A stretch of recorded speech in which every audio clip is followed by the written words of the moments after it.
ಕರ್ತನ ಘನವುಳ್ಳ ನಾಮಕ್ಕೆ ಮಹಿಮೆ ಆಗಲಿ ಪ್ರಿಯರೇ. ಮತ್ತೊಮ್ಮೆ ಕರ್ತನಾದಂಥ ಯೇಸು ಕ್ರಿಸ್ತನ ಮುದ್ದಾದ ನಾಮದಲ್ಲಿ ನಿಮ್ಮ ಕೂಟಕ್ಕೆ ಸ್ವಾಗತಿಸುವಂತನಾಗಿದ್ದೇನೆ.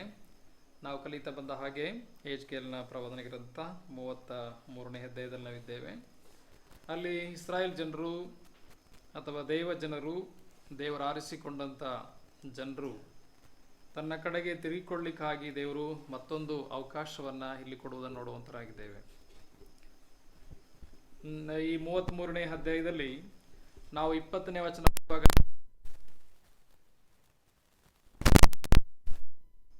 ಯೆಹೆಜ್ಕೇಲನಿಗೆ ಬರುವಂತ ಒಂದು ಸಂದೇಶ ಏನಂತಂದ್ರೆ, ಯೆರೂಸಲೇಮ್ ಹಾಳಾಗಿರುವಂತ ಸಂದೇಶ ಬರಲಿಕ್ಕಿದೆ ಅಲ್ವೇ. ಅಂದ್ರೆ ಅದಕ್ಕಿಂತ ಮುಂಚೆ ಕರ್ತನ ಒಂದು ಅವಕಾಶವನ್ನ ಕೊಟ್ಟಿದ್ದನು ಫೈನಲ್ ಆಗಿ ಎಂಬುದಾಗಿ ನೋಡುವಂತರಾಗಿದ್ದೇವೆ. 21ನೇ ವಚನಕ್ಕೆ ಹೋಗುವಾಗ ಒಬ್ಬ ವ್ಯಕ್ತಿ ಅಲ್ಲಿಂದ ಬರ್ತಾನೆ, ಯೆರೂಸಲೇಮ್ನಿಂದ ಸೆರೆಮನೆಯಲ್ಲಿ ಇರ್ತಕ್ಕಂಥ ವ್ಯಕ್ತಿಗಳ ಬಳಿಗೆ, ಯೆಹೆಜ್ಕೇಲನ ಬಳಿಗೆ ಬಂದಾಗ ಅವನು ಅಲ್ಲಿ ಯೆರೂಸಲೇಮ್ ನಾಶನದ ಕುರಿತಾಗಿ ಬಂದ ವಿಷಯವನ್ನು ಮುಟ್ಟಿಸ್ತಾನೆ. ಅದಕ್ಕಿಂತ ಮುಂಚೆ ಮತ್ತೊಂದು ಅವಕಾಶವನ್ನ ದೇವರು ಇಲ್ಲಿ ಕೊಡುವುದನ್ನ ನಾವು ನೋಡುವಂತರಾಗಿದ್ದೇವೆ. ಏನಕ್ಕಾಗಿ? ದೇವರ ಕಡೆಗೆ ತಿರುಗಿ ದುಷ್ಕೃತ್ಯಗಳನ್ನ ಬಿಟ್ಟು ದೇವರ ಕಡೆಗೆ ತಿರುಗಿಕೊಳ್ಳಿಕ್ಕೋಸ್ಕರ ದೇವರು ಅವಕಾಶವನ್ನ ಮತ್ತೊಂದು ಸಾರಿ ಕೊಟ್ಟಿರುವುದನ್ನು ನೋಡುವಂತರಾಗಿದ್ದೇವೆ. ನಮ್ಮ ದೇವರು ಅವಕಾಶಗಳನ್ನು ದಯಪಾಲಿಸುವಂಥ ದೇವರು ಎಂಬುದಾಗಿ ನಾವು ನೋಡುವಂತರಾಗಿದ್ದೇವೆ. ನಮ್ಮ ಕರ್ತನು ಈಗಲೂ ಸಹ ದೀರ್ಘಶಾಂತಿ ಉಳ್ಳವನಾಗಿರ್ಲಿಕ್ಕೆ ಕಾರಣ ಏನು? ಜನರು ದೇವರ ಕಡೆಗೆ ತಿರುಗಿಕೊಳ್ಳಲಿ ಎಂಬ ಉದ್ದೇಶದಿಂದ. ಅದರಿಂದ ದೇವರು ದೀರ್ಘಶಾಂತಿಯಿಂದ ಕಾಯುವಂತನಾಗಿದ್ದಾನೆ. ದೇವರಿಗೆ ಯಾಕೆ ಕಾಯ್ತಾ ಇದ್ದಾನೆ? ದೇವರಿಗೆ ದುಷ್ಟನ ಸಾವಿನಲ್ಲೂ ಲೇಸವಾದರೂ ಸಂತೋಷ ಇಲ್ಲ. ಅದರಿಂದ ದೇವರಿಗೆ ಸತ್ತು ಹೋಗೋದ್ರಲ್ಲಿ, ಜನರು ಸಾಯುವಂಥದ್ರಲ್ಲಿ, ನಾಶವಾಗೋದ್ರಂತಲ್ಲಿ ದೇವರು ಇಷ್ಟಪಡುವಂಥವನಲ್ಲ ಎಂಬುದಾಗಿ ನಾವು ನೋಡುವಂತರಾಗಿದ್ದೇವೆ. ಅದರಿಂದ ದೇವರ ಹೃದಯದಲ್ಲಿರುವಂಥದ್ದು ಏನಂತಂದರೆ, ಎಲ್ಲರೂ ಸಹ ಜೀವಿಸಬೇಕೆಂಬತಕ್ಕಂತಿದೆ. ಸಾಯುವಂಥವರ ವಿಷಯದಲ್ಲಿ ಆತನಿಗೆ ಸಂತೋಷ ಇಲ್ಲ ಎಂಬುದಾಗಿ ನಾವು ನೋಡುವಂತರಾಗಿದ್ದೇವೆ ಪ್ರೇರೆ. ಅದರಿಂದ ನೆನ್ನೆ ದಿವಸ ಕೆಲವು ಸತ್ಯಗಳನ್ನು ಕಲಿತಾ ಬಂದು ಈ ಒಂದು ರಿಪೆಂಟೆನ್ಸ್ ಅಥವಾ ತಿರುಗಿಕೊಳ್ಳುವಂಥ ವಿಷಯದಲ್ಲಿ ಕೆಲವು ವಿಷಯಗಳು ನೋಡ್ತಾ ಬಂದು ಇದು ದೇವರ ಆಜ್ಞೆ ಆಗಿದೆ ಎಂಬುದಾಗಿ ನಾವು ನೋಡ್ತಾ ಬಂದೆವು. ನಂತರ ನಾವು ಎರಡನೇದಾಗಿ ನೋಡಿದಂಥದ್ದು, ಇದು ಒಂದು ಎಲ್ಲ ಕಡೆ ಬೋಧಿಸಬೇಕಾಗಿದೆ ಅಥವಾ ಪ್ರೀಚ್ ಮಾಡಬೇಕಾಗಿದೆ. ಅಂದರೆ ಈ ಒಂದು ಮಾನಸಾಂತರದ ಒಂದು ಸಂದೇಶ, ಮಾನಸಾಂತರ ಹೊಂದಲಿಕ್ಕೆ, ಸಂದೇಶ ಸಾರಲಿಕ್ಕೆ ಕಳಿಸಲ್ಪಟ್ಟದ್ದನ್ನು ನೋಡುತ್ತೇವೆ. ಮತ್ತು ಕರ್ತನಾಂತ ಯೇಸು ಬಂದು ಸಾರದನ್ನು ನೋಡುತ್ತೇವೆ. ಸ್ನಾನಿಕನಾಂತ ಯೋಹನ್ ಬಂದು ಸಾರದನ್ನು ನೋಡುತ್ತೇವೆ. ಯೋನನು, ಹಳೆ ಒಡಂಬಡಿಕೆಯಲ್ಲಿ ಯೋನನು ಹೋಗಿ ಸಾರದನ್ನು ನೋಡುವಂತರಾಗಿದೆ. ಏನಕ್ಕೋಸ್ಕರ ಇದೆಲ್ಲ ಸಾರದ್ದು? ಮಾನಸಾಂತರಕ್ಕಾಗಿ, ಅಂದರೆ ದೇವರ ಕಡೆಗೆ ತಿರುಗಿಕೊಳ್ಳಿಕ್ಕೋಸ್ಕರ. ಸಾರದೆ ಇದ್ರೆ ತಿರುಗಿಕೊಳ್ಳಿಕ್ಕೆ ಸಾಧ್ಯವಿಲ್ಲ. ಅದರಿಂದ ಸಾರಲ್ಪಡಲೇಬೇಕು. ಓಕೆ, ಅದರಿಂದ ಅದರ ಒಂದು ಮಾನಸಾಂತರದ ಒಂದು ಸಂದೇಶವನ್ನು ನೋಡುವಂತರಾಗಿದ್ದೇವೆ. ಸಂದೇಶ ಸಾರದರು ಎಂಬುದಾಗಿ ನೋಡುತ್ತೇವೆ. ನಂತರ ಅದರ ಒಂದು ಬ್ಲೆಸ್ಸಿಂಗ್ ನೋಡ್ತಾ ಬಂದೆ, ಆಶೀರ್ವಾದಗಳು ಪುನರ್ಸ್ಥಾಪನೆಗೊಳ್ಳುತ್ತೇವೆ. ವಿಶ್ವಾಸಿಗಳು ದೇವ್ರ ಕಡೆ ತಿರುಗಿಕೊಳ್ಳುವಾಗ, ಒಂದು ವೇಳೆ ತಪ್ಪಾಗಿ ಹೋಗುವ ದೇವ್ರ ಕಡೆ ತಿರುಗಿಕೊಳ್ಳುವಾಗ ಮತ್ತೆ ಆ ಸ್ಥಾನ ಸಿಗ್ತದೆ, ಪುನರ್ಸ್ಥಾಪನೆ ಮಾಡುತ್ತಾನೆ. ಮತ್ತು ಅವಿಶ್ವಾಸಿಗಳು ದೇವ್ರ ಕಡೆ ತಿರುಗಿಕೊಳ್ಳುವಾಗ ಅವರಿಗೆ ಜೀವ ಸಿಗ್ತದೆ, ಅವರ ಪಾಪಗಳು ಪರಿಹಾರ ಆಗ್ತದೆ, ತೊಳೆಯಲ್ಪಡುತ್ತಾರೆ ಎಂಬುದಾಗಿಲ್ಲ ನೆನ್ನೆ ನೋಡ್ತಾ ಬಂದೆವು. ನಂತರ ಪರಲೋಕದಲ್ಲಿ ಸಂತೋಷ ಉಂಟಾಗ್ತದೆ ಎಂಬುದಾಗಿ ನೋಡ್ತಾ ಬಂದೆವು. ಒಬ್ಬ ಪಾಪಿ ದೇವರ ಕಡೆ ತಿರುಗಿಕೊಳ್ಳುವಾಗ ಪರಲೋಕ ಸಂತೋಷ ಪಡ್ತದೆ, ದೇವರು ಸಂತೋಷ ಪಡುವಂತವನಾಗಿದ್ದಾನೆಂಬ ಸತ್ಯವನ್ನು ನಾವು ನೋಡುತ್ತಾ ಬಂದೆವು ಪ್ರಿಯರೇ. ನಂತರ ನಾವು ಈ ತಿರುಗಿಕೊಳ್ಳುವುದರ ಒಂದು ಫಲವನ್ನು ನೋಡುತ್ತೇವೆ. ಅಂದರೆ ತಿರುಗಿಕೊಂಡಾಗ ಒಬ್ಬ ವ್ಯಕ್ತಿ, ಅವನ ಜೀವಿತದಲ್ಲಿ ಒಂದು ಉತ್ತಮವಾದಂತಹ ಫಲವೂ ಸಹ ಇರುತ್ತದೆ ಎಂಬುದಾಗಿ ನೋಡುವಂತರಾಗಿದೆ. ಒಂದು ಒಳ್ಳೆಯ ಜೀವನವನ್ನು ಆತನು ಮಾಡಲಿಕ್ಕಿದ್ದಾನೆ. ಓಕೆ, ನಾವು ಅದರ ಕುರಿತಾಗಿ ನೋಡುವ ಸಮಯದಲ್ಲಿ ಮತ್ತಾಯನ ಸುವಾರ್ತೆ 3:8 ವಚನದಲ್ಲಿ ನಾವು ನೋಡುತ್ತೇವೆ. ಮತ್ತಾಯನ ಸುವಾರ್ತೆ 3:8 ವಚನದಲ್ಲಿ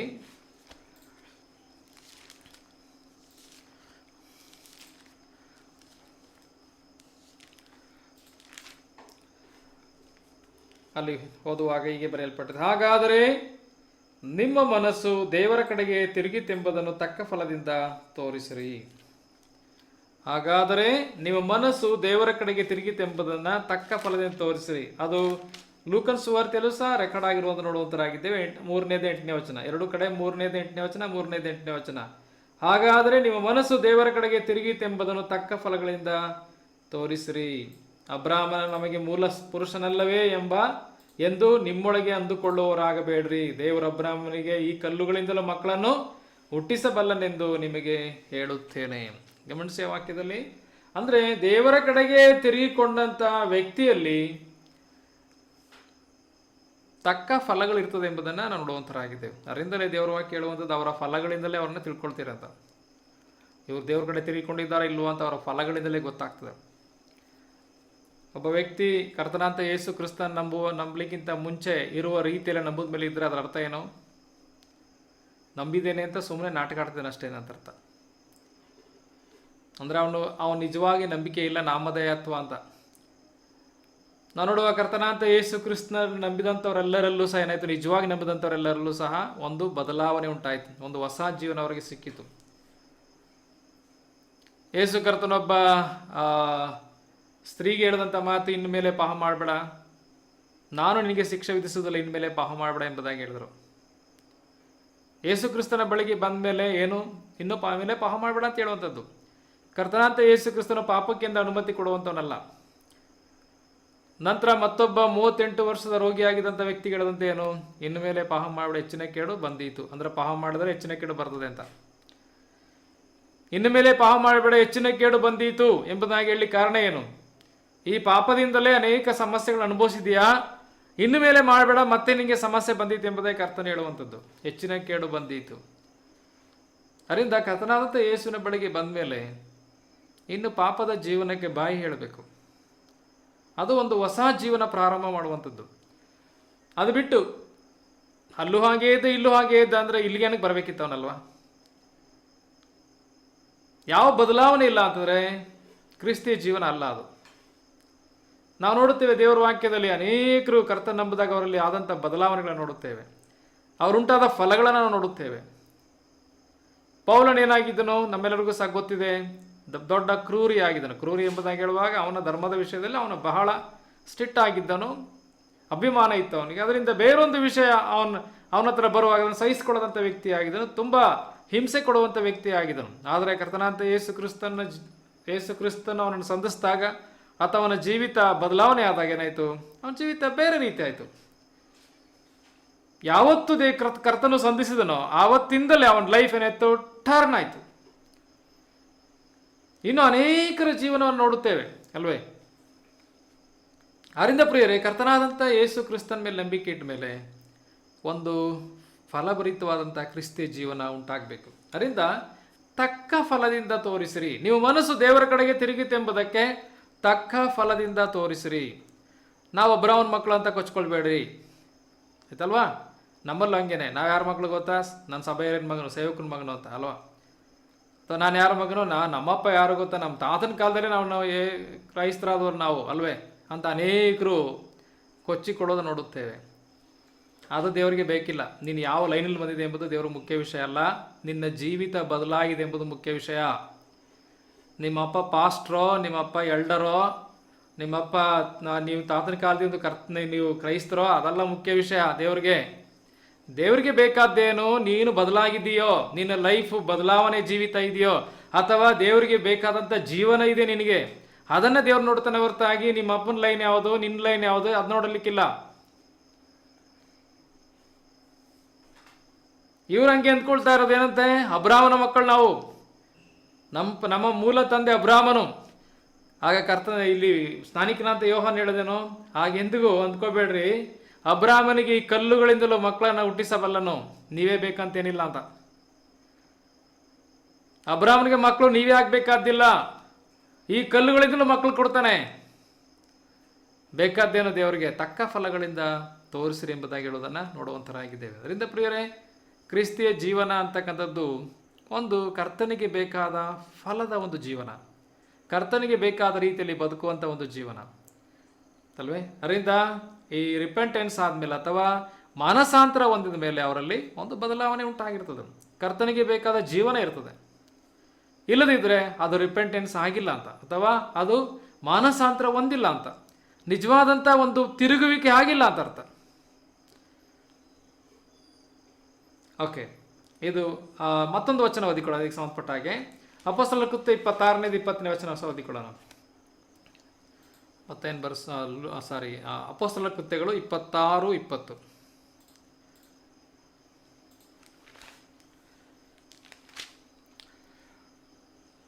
ಅಲ್ಲಿ ಗಮನಿಸಿ. ಮೊದಲು ದಮಸ್ಕದವರಿಗೆ, ಆಮೇಲೆ ಯೆರೂಸಲೇಮಿನಲ್ಲಿಯೂ ಯೂದಾಯದ ಎಲ್ಲ ಸೀಮೆಯಲ್ಲಿಯೂ ಇರುವವರಿಗೆ ಮತ್ತು ಅನ್ಯ ಜನರಿಗೆ ಸಹ ನೀವು ದೇವರ ಕಡೆಗೆ ತಿರುಗಿಕೊಳ್ಳಬೇಕೆಂತಲೂ ಮಾನಸಾಂತರಕ್ಕೆ ಯೋಗ್ಯವಾದ ಕೃತ್ಯಗಳನ್ನು ಮಾಡಬೇಕೆಂತಲೂ ಸಾರಿದೆನೋ. ಮಾನಸಾಂತರಕ್ಕೆ ಯೋಗ್ಯವಾದ ಕೃತ್ಯಗಳನ್ನು ಮಾಡಬೇಕೆಂತಲೂ ಸಾರಿದೆನೋ. ಮಾನಸಾಂತರದ ಕೃತ್ಯಗಳುಂಟು. ಮಾನಸಾಂತರ ಅಂತಕ್ಕಂಥದ್ದು ಒಂದು ನೆಪ ಮಾತ್ರವಲ್ಲ, ಅಥವಾ ಒಂದು ಹೆಸರು ಮಾತ್ರ ಅಲ್ಲ. ಮಾನಸಾಂತರಕ್ಕೆ ಕಾರ್ಯಗಳಿವೆ. ಮಾನಸಾಂತರದ ಒಂದು ಕಾರ್ಯಗಳಿದೆ. ನೀನು ಮಾನಸಾಂತರ ಹೊಂದಿದ್ದೆ ಎಂಬುದಕ್ಕೆ ಕೆಲವು ಕಾರ್ಯಗಳು ನಿನ್ನಲ್ಲಿ ಕಾಣಿಸಲ್ಪಡುತ್ತದೆ. ಇಲ್ಲದ್ರೆ ನೀನು ಮೋಸ ಮಾಡ್ಕೋತಿ ಅಷ್ಟೇನೆ. ಅದರಿಂದ ಈ ವಾಕ್ಯದ ಆಧಾರದ ಮೇಲೆ ನಮ್ಮನ್ನು ನಾವು ಪರೀಕ್ಷೆ ಮಾಡಿಕೊಳ್ಳೋದು ಮುಖ್ಯವಾದಂಥದ್ದು. ನನ್ನ ಹಳೆಯ ಜೀವಿತ ಹೇಗಿತ್ತು, ಹೀಗೆ ಹೇಗಿದ್ದೇನೆ ಅಂತ. ರಕ್ಷಣೆ ಹೊಂದಲಿಕ್ಕಿಂತ ಮುಂಚೆ ಹೇಗಿತ್ತು ನನ್ನ ಜೀವಿತ, ಹಾಗೆಯೇ ಇದೆ ಅಂದರೆ, ಹಾಗೆಯೇ ಇದೆ ಎಂಬುದಾಗಿ ಹೇಳಿದ್ರೆ ಅದರ ಅರ್ಥ ಏನು? ನಿಜವಾದ ಮಾನಸಾಂತರ ಹೊಂದಿಲ್ಲ ಅಂತ ಅರ್ಥ. ಮಾನಸಾಂತರ ಆಗಿಲ್ಲ, ಅದು ದೇವರ ಕಡೆಗೆ ನೀನು ಸರಿಯಾಗಿ ತಿರುಗಿಕೊಂಡಿಲ್ಲ ಅಷ್ಟೇ. ಅದರಿಂದ ನೀನು ಜೀವಿಸ್ಲಿಕ್ಕೂ ಸಾಧ್ಯವಿಲ್ಲ. ದೇವರಿಗೆ ಬೇಕಾದ ರೀತಿಯಲ್ಲಿ ಬದುಕಲಿಕ್ಕೂ ಸಾಧ್ಯವೇ ಇಲ್ಲ. ಯಾಕೆಂದರೆ ನೀನು ಸರಿಯಾಗಿ ದೇವರ ಕಡೆ ತಿರುಗಿಕೊಂಡ್ರೆ ಮಾತ್ರವೇ ನಿನಗೆ ದೇವರಿಂದ ಬಲ ಸಿಕ್ಕುವಂತಂದ್ರೆ ಪವಿತ್ರಾತ್ಮನ ಬರುವಂಥದ್ದು. ಪವಿತ್ರಾತ್ಮ ನಿನ್ನ ತನ್ನ ದೇವರ ಮಾರ್ಗದಲ್ಲಿ ಬದುಕಲಿಕ್ಕೆ ಪ್ರೇರೇಪಣೆ ಕೊಡುವಂಥದ್ದು, ಬಲ ಕೊಡುವಂಥದ್ದು. ನಿನ್ನಷ್ಟಕ್ಕೆ ನೀನು ನಿನ್ನ ಸ್ವಂತ ಬುದ್ಧಿ, ನನ್ನ ಸ್ವಂತ ಬುದ್ಧಿಯಿಂದ ದೇವರಿಗೆ ಬೇಕಾದ ರೀತಿಯಲ್ಲಿ ಬದುಕಲಿಕ್ಕೆ ಸಾಧ್ಯವಿಲ್ಲ. ದೇವರ ವಾಕ್ಯದಲ್ಲಿ ಬರೆಯಲ್ಪಟ್ಟಿದೆ, ನೀವು ನನ್ನನ್ನು ಬಿಟ್ಟು ಏನು ಮಾಡಲಾರಿ ಅಂದ್ರೆ ಅರ್ಥ ಏನು? ಏನರ್ಥ? ನನ್ನನ್ನು ಬಿಟ್ಟು ನೀವೇನು ಮಾಡಲಾರಿ, ದೇವ್ರ ಬಿಟ್ಟು ಏನು ಮಾಡ್ಲಿಕ್ಕೆ ಸಾಧ್ಯವಿಲ್ಲ. ಅದರಲ್ಲಿ ಆ ಕಾಂಟೆಕ್ಸ್ಟಲ್ಲಿ ಅಥವಾ ಆ ವಾಕ್ಯದ ಹಿನ್ನೆಲೆಯಲ್ಲಿ ನೋಡುವುದಾದರೆ ಏನಂತ ಅಂದರೆ, ನನ್ನನ್ನು ಬಿಟ್ಟು ನೀವು ಯಾವ ಫಲ ಕೊಡಲಿಕ್ಕೂ ಸಾಧ್ಯವಿಲ್ಲ ಅಂತ. ನಾನೇ ದ್ರಾಕ್ಷಿ ಬಳ್ಳಿ, ನನ್ನ ತಂದೆ ತೋಟಗಾರನು, ನನ್ನಲ್ಲಿದ್ದು ಫಲ ಕೊಡದಿರೋ ಪ್ರತಿಯೊಂದು ಕೊಂಬೆಯನ್ನು ಕಡಿದು ಹಾಕ್ತಾನೆ. ಫಲ ಕೊಡುವ ಕೊಂಬೆ ಹೆಚ್ಚು ಫಲ ಕೊಡುವ ಹಾಗೆ ಅದನ್ನು ಶುದ್ಧಿ ಮಾಡುತ್ತಾನೆ ಎಂಬುದಾಗಿ ಬರೆಯಲ್ಪಟ್ಟದ ಆ ವಾಕ್ಯದಲ್ಲಿ ಬರ್ತಾ ಇರುವಂಥದ್ದು. ನನ್ನನ್ನು ಬಿಟ್ಟು ನೀವೇನು ಮಾಡಲಾರಿ ಅಂದ್ರೆ ಅರ್ಥ ಏನು? ನೀವು ಯಾವ ಫಲ ಕೊಡ್ಲಿಕ್ಕಾಗಲ್ಲ ಅಂತ. ಅದರಿಂದ ಪ್ರಿಯರೇ, ಸರಿಯಾದಂಥ ಮಾನಸಾಂತರ ಹೊಂದಿ ಕರ್ತನಾದಂಥ ಯೇಸು ಕ್ರಿಸ್ತನ ನಮ್ಮ ಜೀವಿತದ ನಾಯಕನಾಗಿ ಸ್ವೀಕಾರ ಮಾಡಿಕೊಂಡ್ರೆ ಮಾತ್ರವೇ ನಾವು ಕ್ರಿಸ್ತನಿಗೆ, ದೇವರಿಗೆ ಬೇಕಾದ ಫಲ ಕೊಡಲಿಕ್ಕೆ ಸಾಧ್ಯತೆ ಉಂಟಿಲ್ಲ. ನಮ್ಮಷ್ಟಕ್ಕೆ ನಾವು ಕೊಡಲಿಕ್ಕೆ ಸಾಧ್ಯವಿಲ್ಲ. ಯಾಕೆಂದ್ರೆ ನಮ್ಮ ನೇಚರ್ ಒಳ್ಳೇದಲ್ಲ, ನಾವು ಒಳ್ಳೆಯವರಾಗಿ ಹುಟ್ಟಲಿಲ್ಲ. ಅದರಿಂದ ಒಳ್ಳೆ ರೀತಿಯಲ್ಲಿ ಬದುಕಲಿಕ್ಕೂ ಸಾಧ್ಯವಿಲ್ಲ. ಆದರೆ ಹೊಸ ಜನ್ಮ ನಮಗೆ ಸಿಕ್ಕುತ್ತದೆ. ಕರ್ತನಾಂತ ಯೇಸು ಕ್ರಿಸ್ತ ನಮ್ದಂತರೆಲ್ಲ ಯಾರು?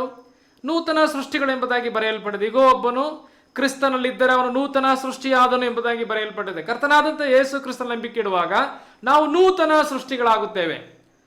ಅಂದ್ರೆ ದೇವರು ಒಂದು ಹೊಸ ಮನುಷ್ಯನನ್ನು ನಮ್ಮಲ್ಲಿ ಸೃಷ್ಟಿ ಮಾಡುತ್ತಾನೆ. ದಟ್ ಮೀನ್ಸ್ ಅದರ ಅರ್ಥ ಏನಂತಾರೆ, ನಮ್ಮ ಆತ್ಮೀಕ ಮನುಷ್ಯ ಸತ್ತು ಹೋಗಿದ್ದನು, ಅಪರಾಧಗಳು ಮತ್ತು ಪಾಪಗಳ ದೆಸೆಯಿಂದ ಸತ್ತವರಾಗಿದೆ ಎಂಬುದಾಗಿ ಹೇಳುವಾಗ ಅರ್ಥ ಏನು? ಆತ್ಮೀಕ ಮನುಷ್ಯ ಸತ್ತು ಹೋಗಿದ್ದನು. ಆದಿಕಾಂಡದಲ್ಲಿ ದೇವರು ಹೇಳಿದನು, ಈ ಹಣ್ಣನ್ನು ತಿಂದ ದಿನವೇ ಸತ್ತೇ ಹೋಗ್ವಿ. ಏನ್ ಸಾಯಿತು ಅಲ್ಲಿ?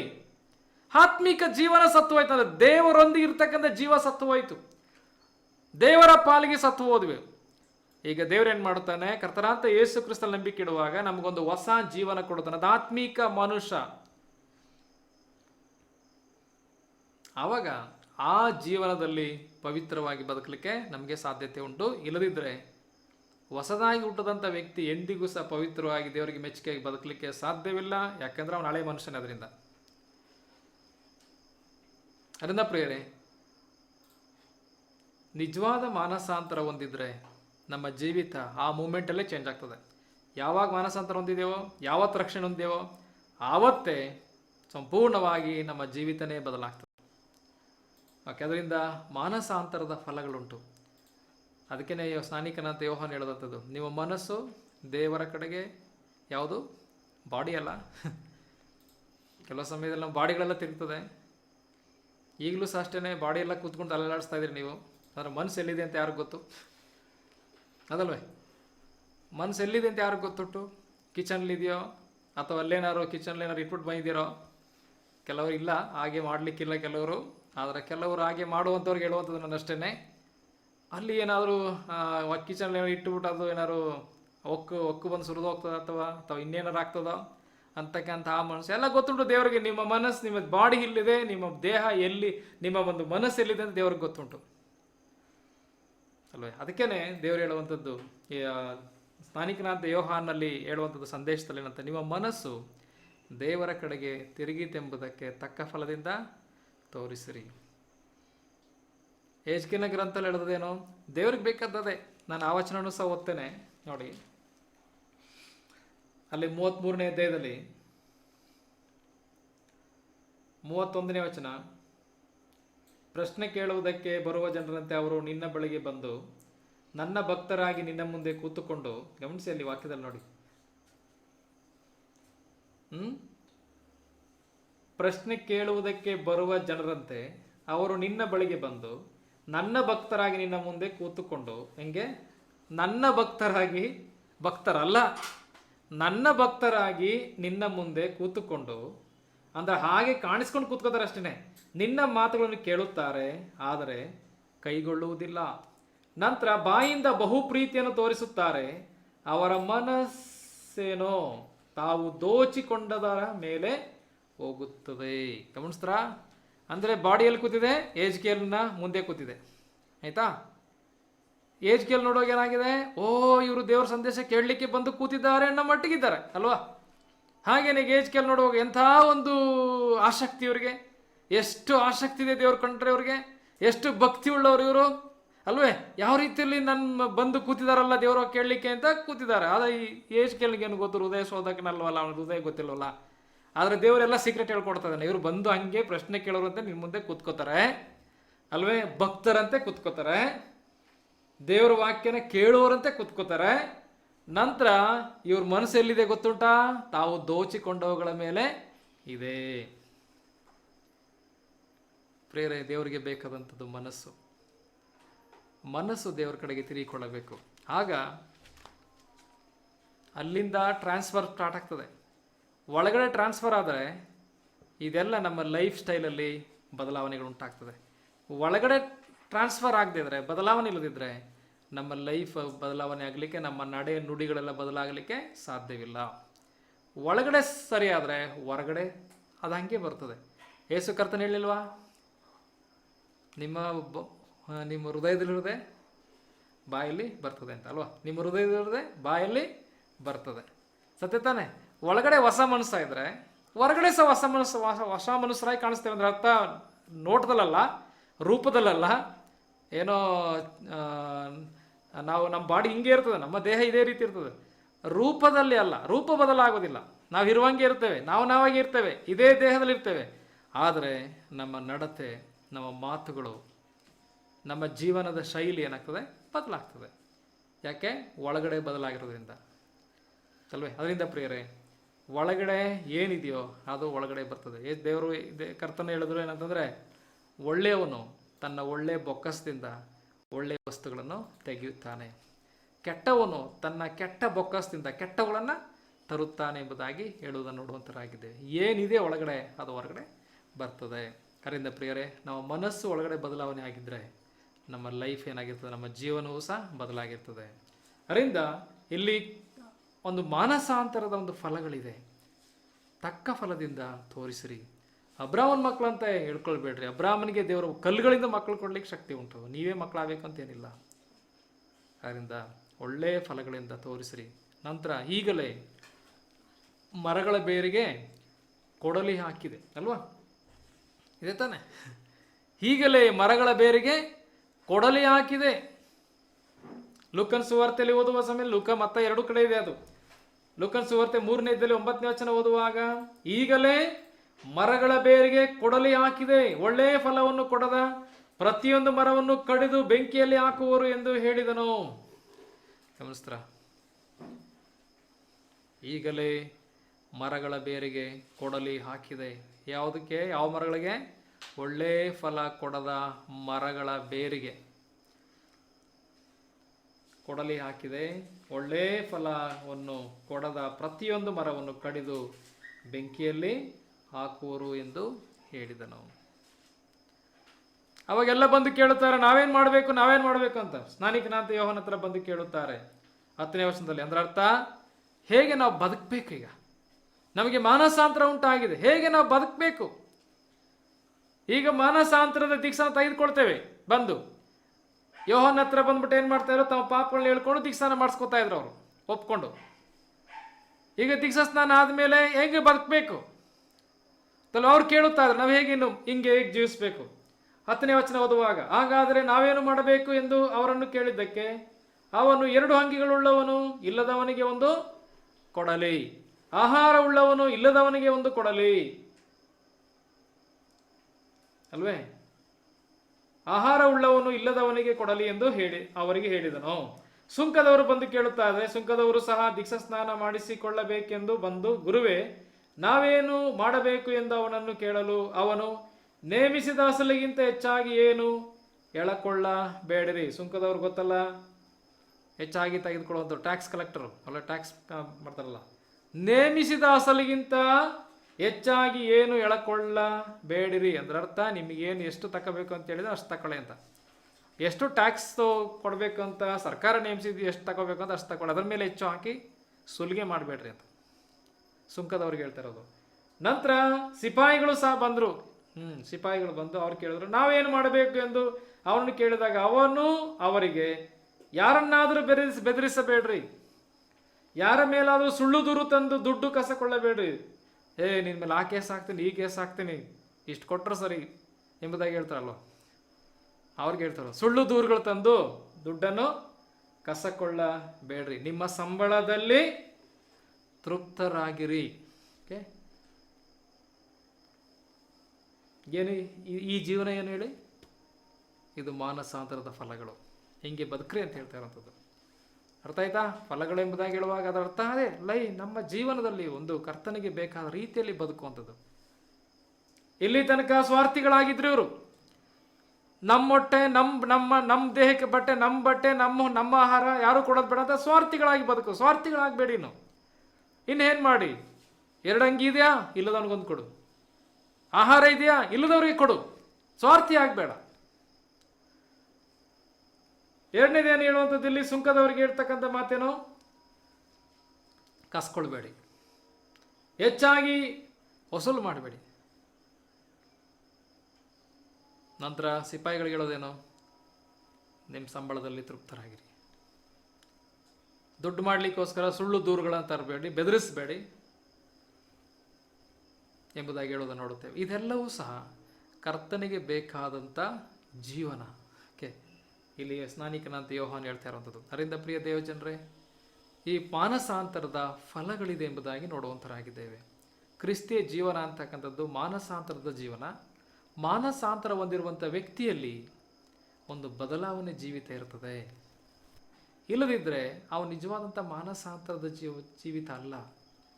ಅಂದರ್ಥ ಏನು, ಅವನು ರಕ್ಷಿಸಲ್ಪಟ್ಟಂಥವನಲ್ಲ ಅಂತ. ರಕ್ಷಿಸಲ್ಪಟ್ಟಂಥ ವ್ಯಕ್ತಿಗಳಿಗೆ ಒಂದು ಒಳ್ಳೆಯ ಜೀವನ ಇರ್ತದೆ. ರಕ್ಷಿಸಲ್ಪಡದೇ ಇರ್ತಕ್ಕಂಥವ್ರಿಗೆ ಅವರ ಮೊದಲೇ ಹೆಂಗಿದ್ರು ಹಂಗೆ ಈಗಲೂ ಇರ್ತಾರೆ ಅಷ್ಟೇ, ಯಾವ ಬದಲಾವಣೆಗಳವರಲ್ಲಿ ಕಾಣೋದಿಲ್ಲ.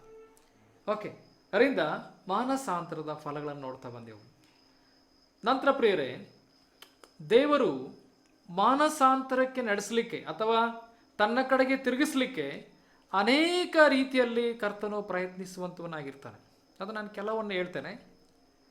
ಒಂದು, ತನ್ನ ಸಂದೇಶವನ್ನು ಮುಟ್ಟಿಸುವುದರ ಮುಖಾಂತರ, ಅಂದರೆ ತನ್ನ ವಾಕ್ಯಗಳನ್ನು ಸಾರಿಸುವುದರ ಮುಖಾಂತರವಾಗಿ ಅವಿಶ್ವಾಸಿಗಳಲ್ಲಿಯೂ ವಿಶ್ವಾಸಿಗಳಲ್ಲಿಯೂ ಮಾನಸಾಂತರ ಹುಟ್ಟಿಸ್ಲಿಕ್ಕೆ ಪ್ರಯತ್ನಿಸುವಂಥವನಾಗಿದ್ದಾನೆ. ಅಲ್ವೇ? ನಾನು ನೆನ್ನೆ ದಿನ ಸುಮಾರು ವಚನಗಳನ್ನು ಕೊಟ್ಟಿದ್ದೀನಿ. ಏನಕ್ಕೋಸ್ಕರ ಸಾರಬೇಕಾಗಿದೆ? ಜನರಲ್ಲಿ ಮಾನಸಾಂತರ ಹುಟ್ಟಾಗಲಿಕ್ಕೋಸ್ಕರ. ನೆನ್ನೆ ದಿನ ಓದಂಥ ಲೂಕನ್ ಸುವಾರ್ತೆ 11:32 ವರ್ಷದಲ್ಲಿ, ಲೂಕನ್ ಸುವಾರ್ತೆ 12:32 ನಾನು ನೆನ್ನೆ ದಿನ ನೋಡಿದ್ದೇವೆ ಅದನ್ನು. ಅಲ್ಲಿ ನೋಡಿ, ಸೊಲೊಮೋನನಿಗಿಂತ ಹೆಚ್ಚಿನವನಿದ್ದಾನೆ. ನ್ಯಾಯ ವಿಚಾರಣೆಯಲ್ಲಿ ನಿನೆವೆ ಪಟ್ಟಣದವರು ಈ ಸಂತತಿಯವರೊಂದಿಗೆ ನಿಂತು ಇವರನ್ನು ಅಪರಾಧಿಗಳೆಂದು ಹೇಳುವರು. ಅವರು ಯೋನನು ಸಾರಿದ ವಾಕ್ಯವನ್ನು ಕೇಳಿ ದೇವರ ಕಡೆಗೆ ತಿರುಗಿಕೊಂಡರು. ಗಮನಿಸ್ತಾ? ಯೋನನು ಸಾರಿದ ವಾಕ್ಯವನ್ನು ಕೇಳಿ ದೇವರ ಕಡೆಗೆ ತಿರುಗಿಕೊಂಡರು. ದೇವರು ಯೋನನನ್ನ ಒಂದು ಸಂದೇಶ ಕೊಟ್ಟು ಕಳಿಸ್ತದ್ದು ಯಾಕೆ? ಮಾನಸಾಂತರ ಉಂಟು ಮಾಡ್ಲಿಕ್ಕೋಸ್ಕರ. ಅರ್ಥ ಆಯ್ತಾ? ಬದಲಾಗಿ ನಾಶ ಮಾಡ್ಲಿಕ್ಕಲ್ಲ. ದೇವರವ್ರನ್ನ ನಾಶ ಮಾಡಬೇಕು ಅಂತ ಸಂದೇಶ ಕಳಿಸ್ಲಿಲ್ಲ.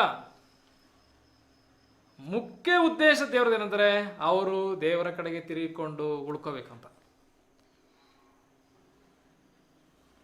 ಈಗ ದೇವರು ನಾಶ ಮಾಡಬೇಕು ಅಂತ ಇದ್ರೆ ಇವನೇನು ಕಳಿಸ್ಬೇಕಿತ್ತು ಅಲ್ಲಿಗೆ?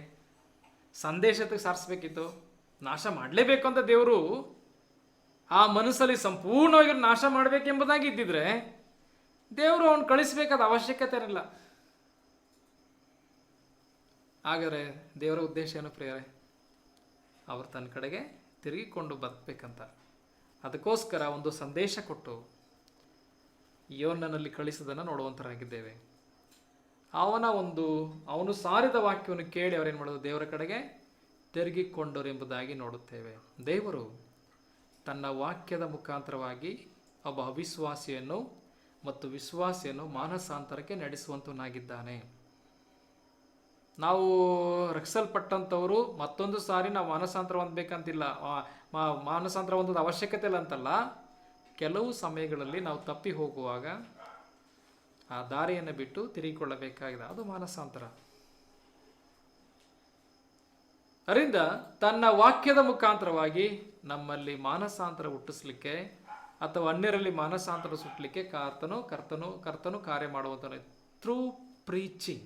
Okay, through preaching. ಯಾಕೆಂದ್ರೆ ಕರ್ತನು ತಾನೇ ಈ ಕಾರ್ಯದಲ್ಲಿ ಬಹಳ ಜವಾಬ್ದಾರಿ ಉಳ್ಳವನು. ಕರ್ತನ ಈ ವಿಷಯದಲ್ಲಿ ತುಂಬಾ ಸ್ಟೆಪ್ ತೆಗೆದುಕೊಳ್ಳುವಂತನು ಮಾನಸಾಂತರದ ವಿಷಯದಲ್ಲಿ. ನಾವು ದೇವರ ವಾಕ್ಯ ನೋಡುವಾಗ ಅಪೊಸ್ತಲರ ಕೃತ್ಯ 5ನೇ ಅಧ್ಯಾಯ 31ನೇ ವಚನ ಓದನಲ್ಲಿ. ಅಪೊಸ್ತಲರ ಕೃತ್ಯ 5ನೇ ಅಧ್ಯಾಯ 31ನೇ ವಚನ.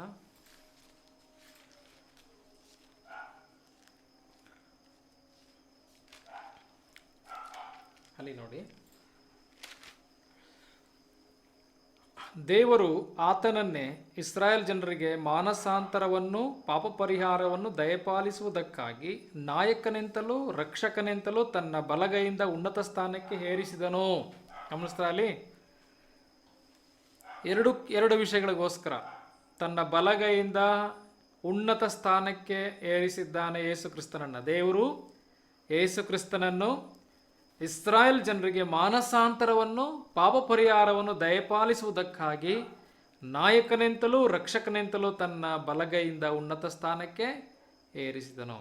ಅಲ್ಲಿ ಎರಡು ಕಾರ್ಯಗಳು ಯೇಸು ಕ್ರಿಸ್ತನಿಂದ ಆಗಬೇಕು. ಒಂದು ಮಾನಸಾಂತರ, ಮತ್ತೊಂದು ಪಾಪ ಪರಿಹಾರ. ಯೇಸು ಕ್ರಿಸ್ತನ ಮುಖಾಂತರವಾಗಿ ದೇವರು ಲೋಕಕ್ಕೆ ದಯಪಾಲಿಸುವಂಥ ಒಂದು ಸತ್ಯ, ಅಥವಾ ಇಸ್ರಾಯೇಲ್ಗೆ ದಯಪಾಲಿಸುವಂಥ ಒಂದು ವಿಷಯ ಏನಂತಂದರೆ ಮಾನಸಾಂತರ, ಪಾಪ ಪರಿಹಾರ ಎಂಬುದಾಗಿ ನೋಡುವಂಥರಾಗಿದೆ. ಓಕೆ, ನಂತರ ಮತ್ತೊಂದು ವಚನ ಓದಿಕೊಳ್ಳೋಣ. ಇಲ್ಲಿ ಇಸ್ರಾಯೇಲರಿಗೆ ಎಂಬುದಾಗಿ ಬರೆಯಲ್ಪಟ್ಟಿದೆ.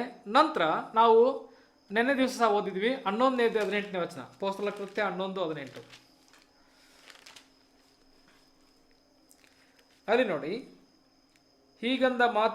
ಈಗಂದ ಮಾತುಗಳನ್ನು ಆ ಸುನ್ನತಿಯವರು ಕೇಳಿ ಆಕ್ಷೇಪಣೆ ಮಾಡುವುದನ್ನು ಬಿಟ್ಟು, ಹಾಗಾದರೆ ದೇವರು ಅನ್ಯ ಜನರಿಗೂ ಜೀವ ಕೊಡಬೇಕೆಂದು ಅವರ ಮನಸ್ಸುಗಳನ್ನು ತನ್ನ ಕಡೆಗೆ ತಿರುಗಿಸಿದ್ದಾನೆ. ಗಮನಿಸಿ, ಅಲ್ಲಿ ತಿರುಗಿಸಿದ್ದಾನೆ. ಯಾರು? ದೇವರು ಅನ್ಯ ಜನರ ಮನಸ್ಸನ್ನು ತಿರುಗಿಸಿದ್ದಾನೆ. ದೇವರು ಜನರ ಮನಸ್ಸುಗಳನ್ನು ತಿರುಗಿಸುವಂತವನಾಗಿದ್ದಾನೆಂಬ ಸತ್ಯವನ್ನು ಇಲ್ಲಿ ನೋಡುವಂತರಾಗಿದ್ದೇವೆ. ಏನಕ್ಕಾಗಿ? ಜೀವ ಕೊಡಬೇಕಂತ. ಯಾಕಂದ್ರೆ ಎಲ್ಲರೂ ಮರಣದಲ್ಲಿದ್ದಾರೆ. ಪಾಪವು ಕೊಡುವ ಸಂಬಳ ಮರಣ. ಮನುಷ್ಯನು ಪಾಪದಲ್ಲಿ ಇದ್ದಾನೆ, ಪಾಪದಲ್ಲಿ ಹುಟ್ಟಿದನು, ಪಾಪ ಮಾಡ್ತಾ ಇದ್ದಾನೆ, ಪಾಪದಲ್ಲಿ ಸತ್ತು ಹೋಗ್ತಾನೆ. ಅವನಿಗೆ ಶಾರೀರಿಕ ಮರಣ ಮಾತ್ರವಲ್ಲ, ಆತ್ಮೀಕವಾದ ಮರಣ ಉಂಟು. ಅವನು ಬೆಂಕಿ ಗಂಧಕುಳಿಯ ಕೆರೆಗೆ ಹೋಗುತ್ತಾನೆ, 2ನೇ ಮರಣ. ಒಂದು ಶರೀರ ಬಿಟ್ಟು ಹೋಗುತ್ತಾನೆ, ಮತ್ತೊಂದು ದೇವರನ್ನು ಬಿಟ್ಟು ನಕ್ಕಕ್ಕೆ ಹೋಗುತ್ತಾನೆ, ಅದು 2ನೇ ಮರಣ. ಶರೀರ ಬಿಡುವಂಥದ್ದು 1ನೇ ಮರಣ. 2ನೇ ಮರಣ ದೇವರಿಂದ ಆಗಲಿ ಹೋಗುವಂಥದ್ದು, ಶರೀರದಿಂದ ಆಗಲಿ ಹೋಗುವಂಥದ್ದು 1ನೇ ಮರಣ, ಮತ್ತು ದೇವರಿಂದ ಆಗಲಿ ಹೋಗುವಂಥದ್ದು 2ನೇ ಮರಣ.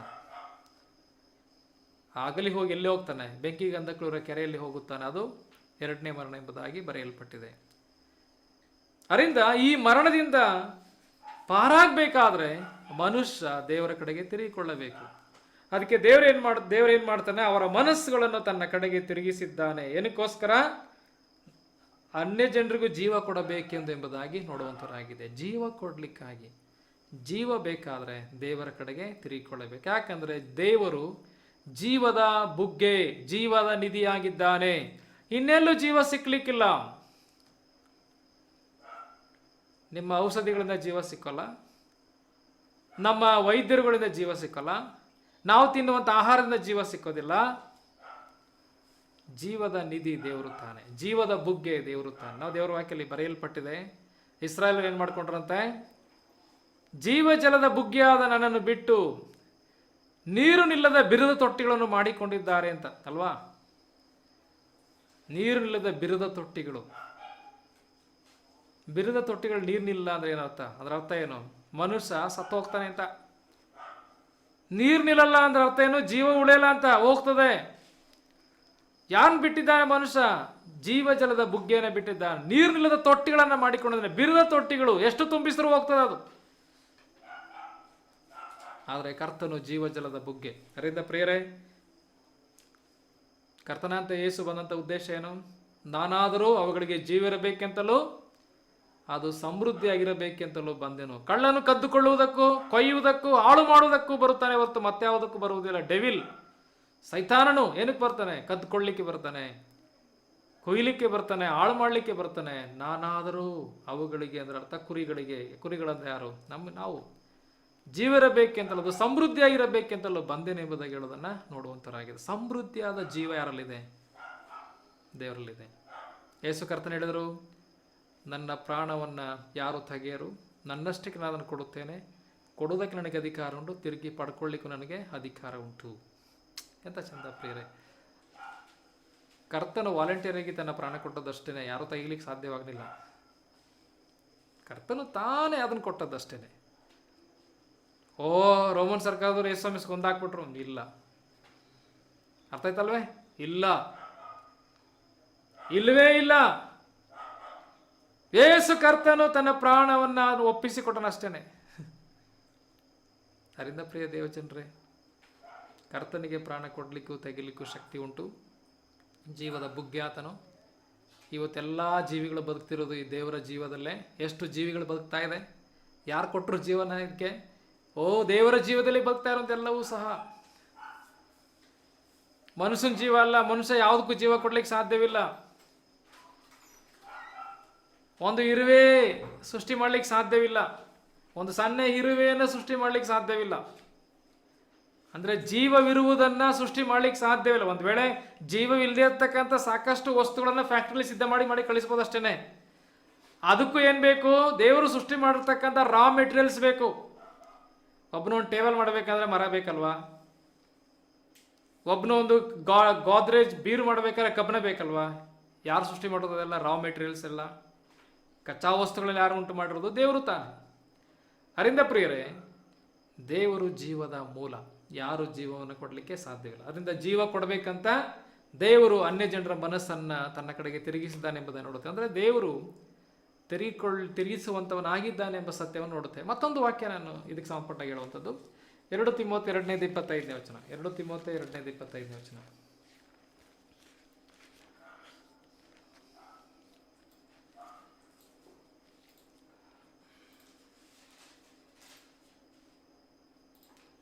ಅಲ್ಲಿ ನೋಡಿ, ನಿಧಾನದಿಂದ ತಿದ್ದುವವನು ಆಗಿರಬೇಕು. ಒಂದು ವೇಳೆ ದೇವರು ಆ ಎದುರಿಸುವವರ ಮನಸ್ಸನ್ನು ತನ್ನ ಕಡೆಗೆ ತಿರುಗಿಸಿ ಸತ್ಯದ ಜ್ಞಾನವನ್ನು ಅವರಿಗೆ ಕೊಟ್ಟಾನು. ಅಲ್ಲಿ ಗಮನಿಸಿ, ದೇವರು ಆ ಎದುರಿಸುವವರ ಮನಸ್ಸನ್ನು ತನ್ನ ಕಡೆಗೆ ತಿರುಗಿಸಿ ಸತ್ಯದ ಜ್ಞಾನವನ್ನು ಅವರಿಗೆ ಕೊಟ್ಟಾನು. ಓಕೆ, ಅಂದರೆ ದೇವರು ಅವರ ಮನಸ್ಸನ್ನು ತನ್ನ ಕಡೆಗೆ ತಿರುಗಿಸುತ್ತಾನೆ ಅಂತ ಸತ್ಯದಲ್ಲಿ ನಾವು ನೋಡುವಂಥದ್ದು.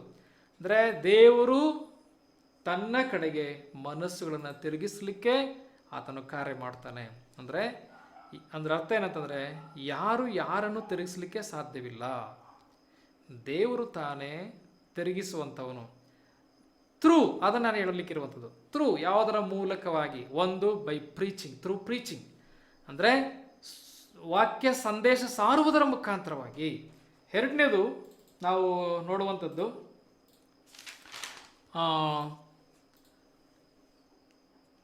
Through miracle. ಓಕೆ, ಮತ್ತಾಯನ ಸುವಾರ್ತೆ 11:20 ವಚನ ಹೋದನ. ಮತ್ತಾಯನ ಸುವಾರ್ತೆ 11:20 ವಚನ.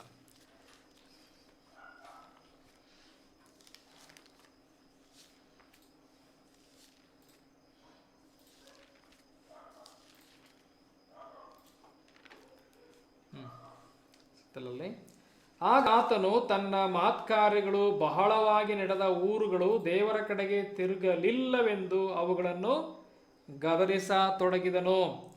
ಅಂದರೆ ಕೆಲವು ಊರುಗಳಲ್ಲಿ ದೇವರ ಮಹತ್ಕಾರ್ಯಗಳನ್ನು ಮಾಡ್ತಾ ಬಂದನು, ಆದರೆ ಆ ಊರುಗಳನ್ನವರು ದೇವರ ಕಡೆಗೆ ತಿರುಗಲಿಲ್ಲ ಅಂತ ಗದರಿಸ್ತಾ ಇದ್ದಾನೆ. ಅದು 2 ಊರು ಇದೆ. ಒಂದು ಕೊರಾಜಿನೆ, ಬೆತ್ಸಾಯಿದ ಎಂಬುದಾಗಿ ನೋಡ್ತೇವೆ.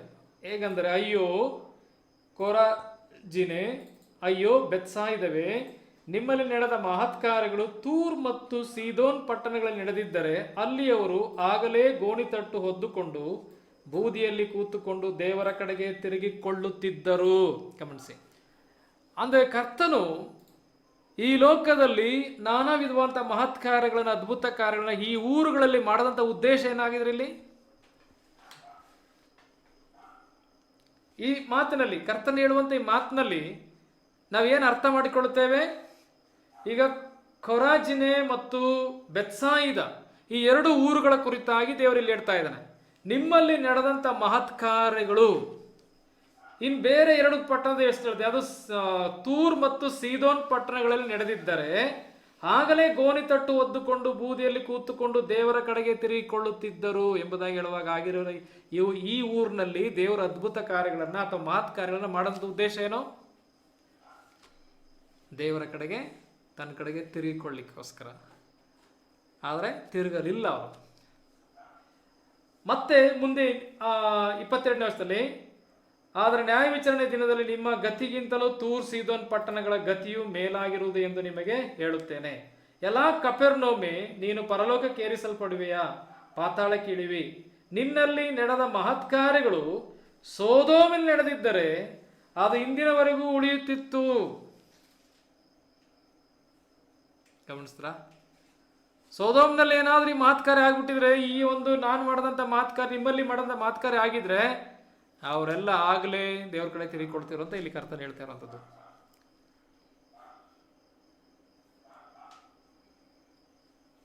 ಹಾಗಿದ್ರೆ ಈ ಬೆತ್ಸಾಯಿದ, ಕೊರಾಜಿನೆ, ಈ ಕಪೆರ್ನೌಮ್ ಇದೆಲ್ಲ ಯಾವ ಪಟ್ಟಣಗಳು? ಯಹೂದ ಪಟ್ಟಣಗಳು, ಇಸ್ರಾಯೇಲ್ ಪ್ರಾಂತ್ಯಗಳು. ಅರ್ಥ ಆಯ್ತಾನೆ ಹೇಳೋದು?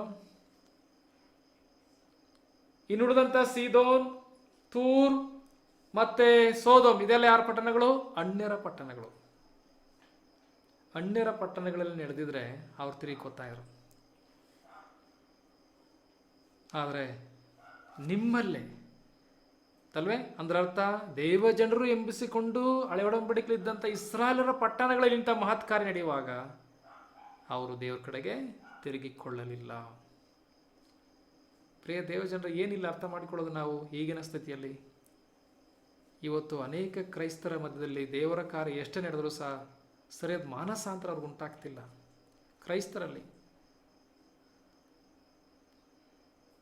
ಆದರೆ ಒಂದು ವೇಳೆ ದೇವರು ಇದೇ ಕಾರ್ಯಗಳನ್ನು ಅನ್ಯ ಜನರಲ್ಲಿ ಮಾಡಿದ್ರೆ ಅನೇಕರು ಆವಾಗಲೇ ಆಶ್ಚರ್ಯಪಟ್ಟುಕೊಂಡು ದೇವರ ಕಡೆ ತಿರುಗಿಕೊಳ್ಳುತ್ತಾರೆ. ಅದನ್ನೇ ಹೇಳ್ತಾ ಇರುವಂಥದ್ದು. ಅದರಿಂದ ಇಲ್ಲಿ ಮಹತ್ ಕಾರ್ಯಗಳ ಮುಖಾಂತರವಾಗಿಯೂ ದೇವರು ಜನರು ಮಾನಸಾಂತರ ಹೊಂದಲಿಕ್ಕೆ ಕಾರ್ಯ ಮಾಡೋದು ನೋಡುತ್ತೇವೆ, ಥ್ರೂ ಮಿರಾಕಲ್ ಅಲ್ವಾ? ಓಕೆ, ನಂತರ ಥ್ರೂ ಸಫರಿಂಗ್. ನಾನು ಇನ್ನೂ ಅದೊಂದು ವಿಷಯ ಹೇಳ್ತೇನೆ. ಥ್ರೂ ಸಫರಿಂಗ್ ಅಂದರೆ ಕಷ್ಟಗಳ ಮೂಲಕವಾಗಿ ದೇವರು ತನ್ನ ಕಡೆಗೆ ತಿರುಗಿಕೊಳ್ಬೇಕಂತ ಬಯಸ್ತಾನೆ. ಒಂದು ವೇಳೆ ದೇವ್ರು ಕಷ್ಟ ಕೊಡಬೇಕಂತಲ್ಲ, ಇವ್ರಿಗೆ ಹಿಂಸೆ ಕೊಡಬೇಕೆಂಬುದು ಉದ್ದೇಶ ಅಲ್ಲ, ಅದರಿಂದಲಾದರೂ ತನ್ನ ಕಡೆಗೆ ತಿರುಗಿಕೊಳ್ಳಿ ಅಂತ. ಈಗೆಲ್ಲ ಏನು ನೋಡಿದ್ದು, ಈಗ ಒಳ್ಳೇದು ಸುವಾರ್ತೆ ಸಾರುವಂಥದ್ದು ಯಾರಿಗೊಂದು ತೊಂದರೆ ಇಲ್ಲ. ಈಗ ದೇವರ ವಾಕ್ಯ ಸಾರಿಸುವಂಥದ್ದು ಯಾರಿಗೇನು ಕಷ್ಟ ಇಲ್ಲ, ತಿರುಗಿಕೊಳ್ಬೋದು. ಹಾಗೆ ತಿರುಗಿಕೊಳ್ಳ ಕೆಲವು ಸಮಯದಲ್ಲಿ ಮಹತ್ ಕಾರ್ಯಗಳು ಇದರಲ್ಲೂ ತಿರುಗಿಕೊಳ್ಳಿಲ್ಲ. ದೇವ್ರು ಮತ್ತೇನು ಮಾಡ್ತಾನೆ? ನಾವು ಕೆಲವು ಸಮಯದಲ್ಲಿ ಹಾಗೆ ತಾನೆ ಮಾಡ್ತೇವೆ. ಮಕ್ಕಳಿಗೆ ಏನೋ ಮಾತಿನಲ್ಲಿ ಹೇಳ್ತೇವೆ, ಅಲ್ಲ ಮಾತು ಕೇಳಿಲ್ಲ ಅಂದರೆ ನೆಕ್ಸ್ಟ್ ದಂಡಂ ದಸಗುಣಂ ಅಂತಾರಲ್ಲ, ಓಕೆ ಆ ರೀತಿ ಆಗ್ತದೆ. ಆಮೇಲೆ ಕಟ್ಟಿ ತಕ್ಕೋತೇವೆ ಅಲ್ವೇ? ಏನಕ್ಕೋಸ್ಕರ? ಇವನು ಒಡೆದು ಬಡ್ದಾಕಣಂತನ? ಇಲ್ಲ. ಹೊಟ್ಟೆ ಕಿಚನಿಂದಲ? ಇಲ್ಲವೇ ಇಲ್ಲ. ಇವ್ರು ಹೊಡಿಬೇಕು ಅಂತ ಆಸೆನ? ಇಲ್ಲವೇ ಇಲ್ಲ. ಉದ್ದೇಶ ಏನಾಗಿದ್ರೆ, ಒಬ್ಬ ತಂದೆಗಳಾಗಿದ್ದುಕೊಂಡು ತಾಯಿಗಳಾಗಿದ್ದುಕೊಂಡು ನಮ್ಮ ಮಕ್ಕಳು ನಮ್ಮ ಬುದ್ಧಿವಾದವನ್ನು ಕೇಳದೇ ಇದ್ದಾಗ, ಬುದ್ಧಿವಾದ ಹೇಳ್ತೇವೆ ಸ್ಟಾರ್ಟಿಂಗಲ್ಲಿ, ಇದು ತಪ್ಪು, ಇದು ಮಾಡಬಾರ್ದು, ಹೀಗೆ ಹೋಗ್ಬೇಕು, ಹೀಗೆ ಹೋಗ್ಬಾರ್ದು ಅಂತ ಸಾಕಷ್ಟು ಸಾರಿ ನಾವು ಹೇಳ್ತಾ ಇರ್ತೇವೆ. ತಿಟ್ಕೊಳ್ಳಿ, ಅದು ಬಿಟ್ಬಿಡ್ಲಿ, ಆ ಮಾರ್ಗ ಬಿಟ್ಬಿಡ್ಲಿ ಅಂತ, ಸರಿಯಾಗಿ ಹೋಗಲಿ ಅಂತ. ಅದನ್ನು ಕೇಳದೆ ಮುಂದುವರಿಯುವಾಗ ನೆಕ್ಸ್ಟ್ ಸ್ಟೆಪ್ ಏನು ಮಾಡ್ತೇವೆ? ಕಟ್ಟಿ ಕೋಲ್ ತಗೋತೇವೆ ಅಲ್ವಾ? ಈಗ ಶಿಕ್ಷಣ ಕೊಡುತ್ತೇವೆ. ಉದ್ದೇಶ ಏನಾದ್ರದ್ದು? ಮೊದಲಿತ್ತಲ್ಲ ಉದ್ದೇಶ ಏನು? ಫಸ್ಟೇ ಬುದ್ಧಿವಾದ ಹೇಳ್ತಿದಲ್ಲ, ಯಾವ ಉದ್ದೇಶ? ಇದನ್ನ ಬಿಟ್ಬಿಡ್ಲಿ, ಈ ಕಡೆ ತಿರ್ಕೊಳ್ಳಿ ಅಂತಾನೆ. ಅದೇ ಉದ್ದೇಶ ನೆರವೇರಿಸ್ಲಿಕ್ಕೆ ಕೋಲ್ ತಗೋಬೇಕಾಗ್ತದೆ, ಮಾತಿನಲ್ಲಿ ಆಗದಿದ್ದಾಗ. ಅರ್ಥ ಆಯ್ತಾ? ದೇವರು ಸಹ ಅದೇ ರೀತಿಯಲ್ಲಿ ಏನು ಮಾಡ್ತಾ ಇದ್ದಾನೆ? ಸಾರಿಸ್ತಾನೆ ದೇವರು ವಾಕ್ಯಗಳನ್ನು. ತಿರಿಕೊಳ್ಳ ಅಂತಂದರೆ ಇನ್ನು ಬೇರೆ ರೀತಿಯ ಉದ್ದೇಶ ಏನೋ ಅವನಿಗೆ, ಯಾವುದೇ ಮಾಡಿದರೂ ಸಹ ಉದ್ದೇಶ ಏನೋ ತನ್ನ ಕಡೆಗೆ ತಿರಿಕೊಳ್ಬೇಕಂತ, ಅದೇ ಉದ್ದೇಶ. ನಾನು ಕೆಲವು ವಚನಗಳು ನಿಮ್ಗೆ ಹೇಳ್ತೇನೆ, ಆಗ ನಿಮ್ಗೆ ಅರ್ಥ ಆಗ್ತದೆ. ಓಕೆ, ಪ್ರಕಟಣೆ ಗ್ರಂಥ 9ನೇ 20ನೇ ವಚನವನ್ನು ಓದಿಕೊಳ್ಳೋಣ. ಪ್ರಕಟಣೆ ಗ್ರಂಥ 9ನೇ 20ನೇ ವಚನ. ಅಲ್ಲಿ ನೋಡಿ, ಉಪದ್ರವಗಳಿಂದ ಸಾಯದೆ ಉಳಿದ ಜನರು ತಾವೇ ಮಾಡಿಕೊಂಡ ವಿಗ್ರಹಗಳನ್ನು ಬಿಟ್ಟು ದೇವರ ಕಡೆಗೆ ತಿರುಗಲಿಲ್ಲ. ಅವರು ದೆವ್ವಗಳ ಪೂಜೆಯನ್ನು ಬಂಗಾರ, ಬೆಳ್ಳಿ, ತಾಮ್ರ, ಕಲ್ಲು, ಮರ, ಇವೆ ಮುಂತಾದವುಗಳಿಂದ ಮಾಡಲ್ಪಟ್ಟು ನೋಡಲಾರದೆ, ಕೇಳಲಾರದೆ, ನಡೆಯಲಾರದಿರುವ ವಿಗ್ರಹಗಳ ಪೂಜೆಯನ್ನು ಬಿಡಲಿಲ್ಲ. ಇದಲ್ಲದೆ ತಾವು ನಡೆಸುತ್ತಿದ್ದ ಕೊಲೆ, ಮಾಟ, ಜಾರತ್ವ, ಕಳ್ಳತನ ಇವುಗಳೊಳಗೆ ಒಂದನ್ನು ಬಿಟ್ಟು ಮಾನಸಾಂತರ ಮಾಡಿಕೊಳ್ಳಲಿಲ್ಲ. ಅಲ್ವೇ? ಇಲ್ಲಿ ಒಂದು ಉಪದ್ರವ ಬರ್ತದೆ. ಆ ಉಪದ್ರವ ಬರುವಾಗ ಜನರು ದೇವರ ಕಡೆಗೆ ತಿರುಗಿಕೊಳ್ಳಲ್ಲ ಎಂಬುದಾಗಿ ನೋಡುವಂತರಾಗಿದ್ದೇವೆ.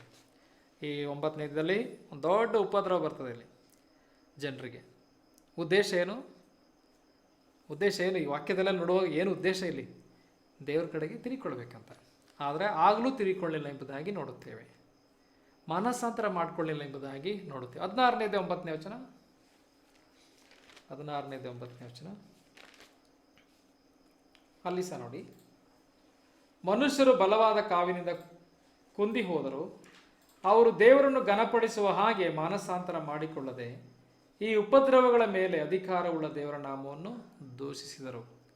ಮಾನಸಾಂತರ ಮಾಡಿಕೊಳ್ಳಬೇಕಾಯಿತು, ಮಾಡಿಕೊಳ್ಳಲಿಲ್ಲ, ಆದರೆ ದೇವರನ್ನ ದೂಷಣೆ ಮಾಡಿದರು.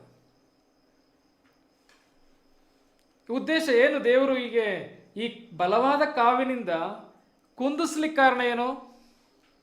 ಈಗಲಾದರೂ ನನ್ನ ಕಡೆ ತಿರುಗಿಕೊಳ್ಳಿ ಅಂತ. ಓಕೆ, ನಂತರ ಅಲ್ಲಿ 11ನೇ ವಚನ.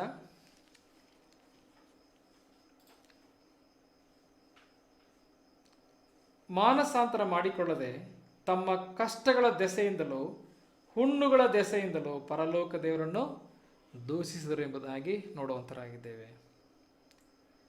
ಈಗ ದೇವರಿಗೆ ಹುಣ್ಣನ್ನು ಕೊಡಬೇಕಾದ್ದೇನಿಲ್ಲ ಅಲ್ವಾ? ಹುಣ್ಣು ಕೊಟ್ಟದ್ದು ಯಾಕೆ? ಒಂದೇ ಸರಿ ತೆಗಿಬೋದಿತ್ತಲ್ಲ ಪ್ರಾಣವನ್ನೇ. ಹುಣ್ಣು ಕೊಟ್ಟದ್ದು ಯಾಕೆ? ಹುಣ್ಣು ಬಂದದ್ದು ಯಾಕೆ? ಅರ್ಥ ಮಾಡ್ಕೊಳ್ಬೇಕು. ನಾವು ಇಲ್ಲಿ ದೇವ್ರ ವಾಕ್ಯ ಓದುವಾಗ, ಧ್ಯಾನಿಸುವಾಗ ನಮ್ಗೆ ಅರ್ಥ ಆಗ್ತದೆ ಏನಂತಂದರೆ, ದೇವರು ಹುಣ್ಣು ಕೊಟ್ಟಿರುವಂಥ ಉದ್ದೇಶ ಸಾಯಿಸ್ಲಿಕ್ಕಲ್ಲ, ಬದಲಾಗಿ ತಿರುಗಿಕೊಂಡು ಬದುಕಲಿಕ್ಕೋಸ್ಕರ. ಸಾಯಿಸೋಗಿದ್ರೆ ಈ ಹುಣ್ಣು ಕೊಟ್ಟಾಗ ಸಾಯಿಸ್ಬೇಕಿತ್ತು, ಒಂದೇ ಏಟಿಗೆ ಸಾಯಿಸ್ಬೋದಿತ್ತಲ್ವಾ? ಅದರಿಂದ ಪ್ರಿಯ ದೇವಜನರೇ, ದೇವರ ಆಸೆಯನ್ನು ನಾವು ನೋಡ್ತೇವೆ ಅಂತಂದರೆ ಇವರು ತಿರುಗಿಕೊಳ್ಬೇಕೆಂಬುದಾಗಿ ಅಲ್ವೇ? ಅದರಿಂದ ದೇವರು ಸಂದೇಶದ ಮುಖಾಂತರವಾಗಿ ಮಾನಸಾಂತರಕ್ಕೆ ಅಥವಾ ತನ್ನ ಕಡೆ ತಿರುಗಿಕೊಳ್ಳಿಕ್ಕೆ ಪ್ರಯತ್ನಿಸ್ತಾನೆ. ನಂತರ ಅದ್ಭುತಗಳು, ಮಹತ್ಕಾರ್ಯಗಳ ಮುಖಾಂತರವಾಗಿ ತನ್ನ ಕಡೆ ತಿರುಗಿಕೊಳ್ಳಿಕ್ಕೆ ಎಷ್ಟೋ ಉಪಕಾರ ನಮ್ಮ ಜೀವಿತದಲ್ಲಿ ಮಾಡಿದ್ದಾನೆ. ಆಯ್ತಲ್ವೇ? ನಾವು ಹೇಳ್ತೇವಲ್ಲ ಆರ್ಡರ್, ನೀ ಕೊಟ್ಟ ರಕ್ಷಣೆಗೆ ಅಂತೇಳಿ ಅಲ್ವಾ? ನೀ ಕೊಟ್ಟ ರಕ್ಷಣೆಗೆ ಕೋಟಿ ಕೋಟಿ ಸ್ತೋತ್ರ ಅಂತ, ನೀ ಮಾಡಿದ ಉಪಕಾರಕ್ಕೆ ಅಂತೆಲ್ಲ ಆಡ್ತೀವಲ್ವಾ? ಹಿಂಗೆಲ್ಲ ನಾವು ನೋಡ್ತೇವೆ. ನಮ್ಮ ಜೀವಿತದಲ್ಲಿ ದೇವರು ಅನೇಕ ಕಾರ್ಯಗಳನ್ನು ಮಾಡ್ತಾ ಬಂದಿದೆ. ಇದೆಲ್ಲ ಅನುಭವಿಸೂ ಸಹ ನಾವು ದೇವರ ಕಡೆಗೆ ತಿರುಗಿಕೊಳ್ಳದೆ ಹೋದರೆ ನೆಕ್ಸ್ಟ್ ಏನು ಮಾಡ್ತಾರೆ? ದೇವರು ಬೇರೆ ಸ್ಟೆಪ್ ತೆಗೆದುಕೊಳ್ತಾರೆ. ಅದೇ ಅಲ್ಲಿ ನಮಗೆ ಹೇಳುವಂಥದ್ದು. Okay, through suffering. ಓಕೆ, ನಂತರ ಇನ್ನೊಂದು ದೇವರು ಮಾನಸಾಂತರಕ್ಕೆ ಇನ್ನೊಂದು ರೀತಿಯಲ್ಲಿ ದೇವರು ಮಾತಾಡುತ್ತಾನೆ. ಓಕೆ, ಯಾವ ರೀತಿಯಲ್ಲಿ ನಾವು ನೋಡೋಣ. ರೋಮಪತ್ರಿಕೆ 2ನೇ 4ನೇ ವಚನ ಓದಿಕೊಳ್ಳೋಣ. ರೋಮಪತ್ರಿಕೆ 2ನೇ 4ನೇ ವಚನ.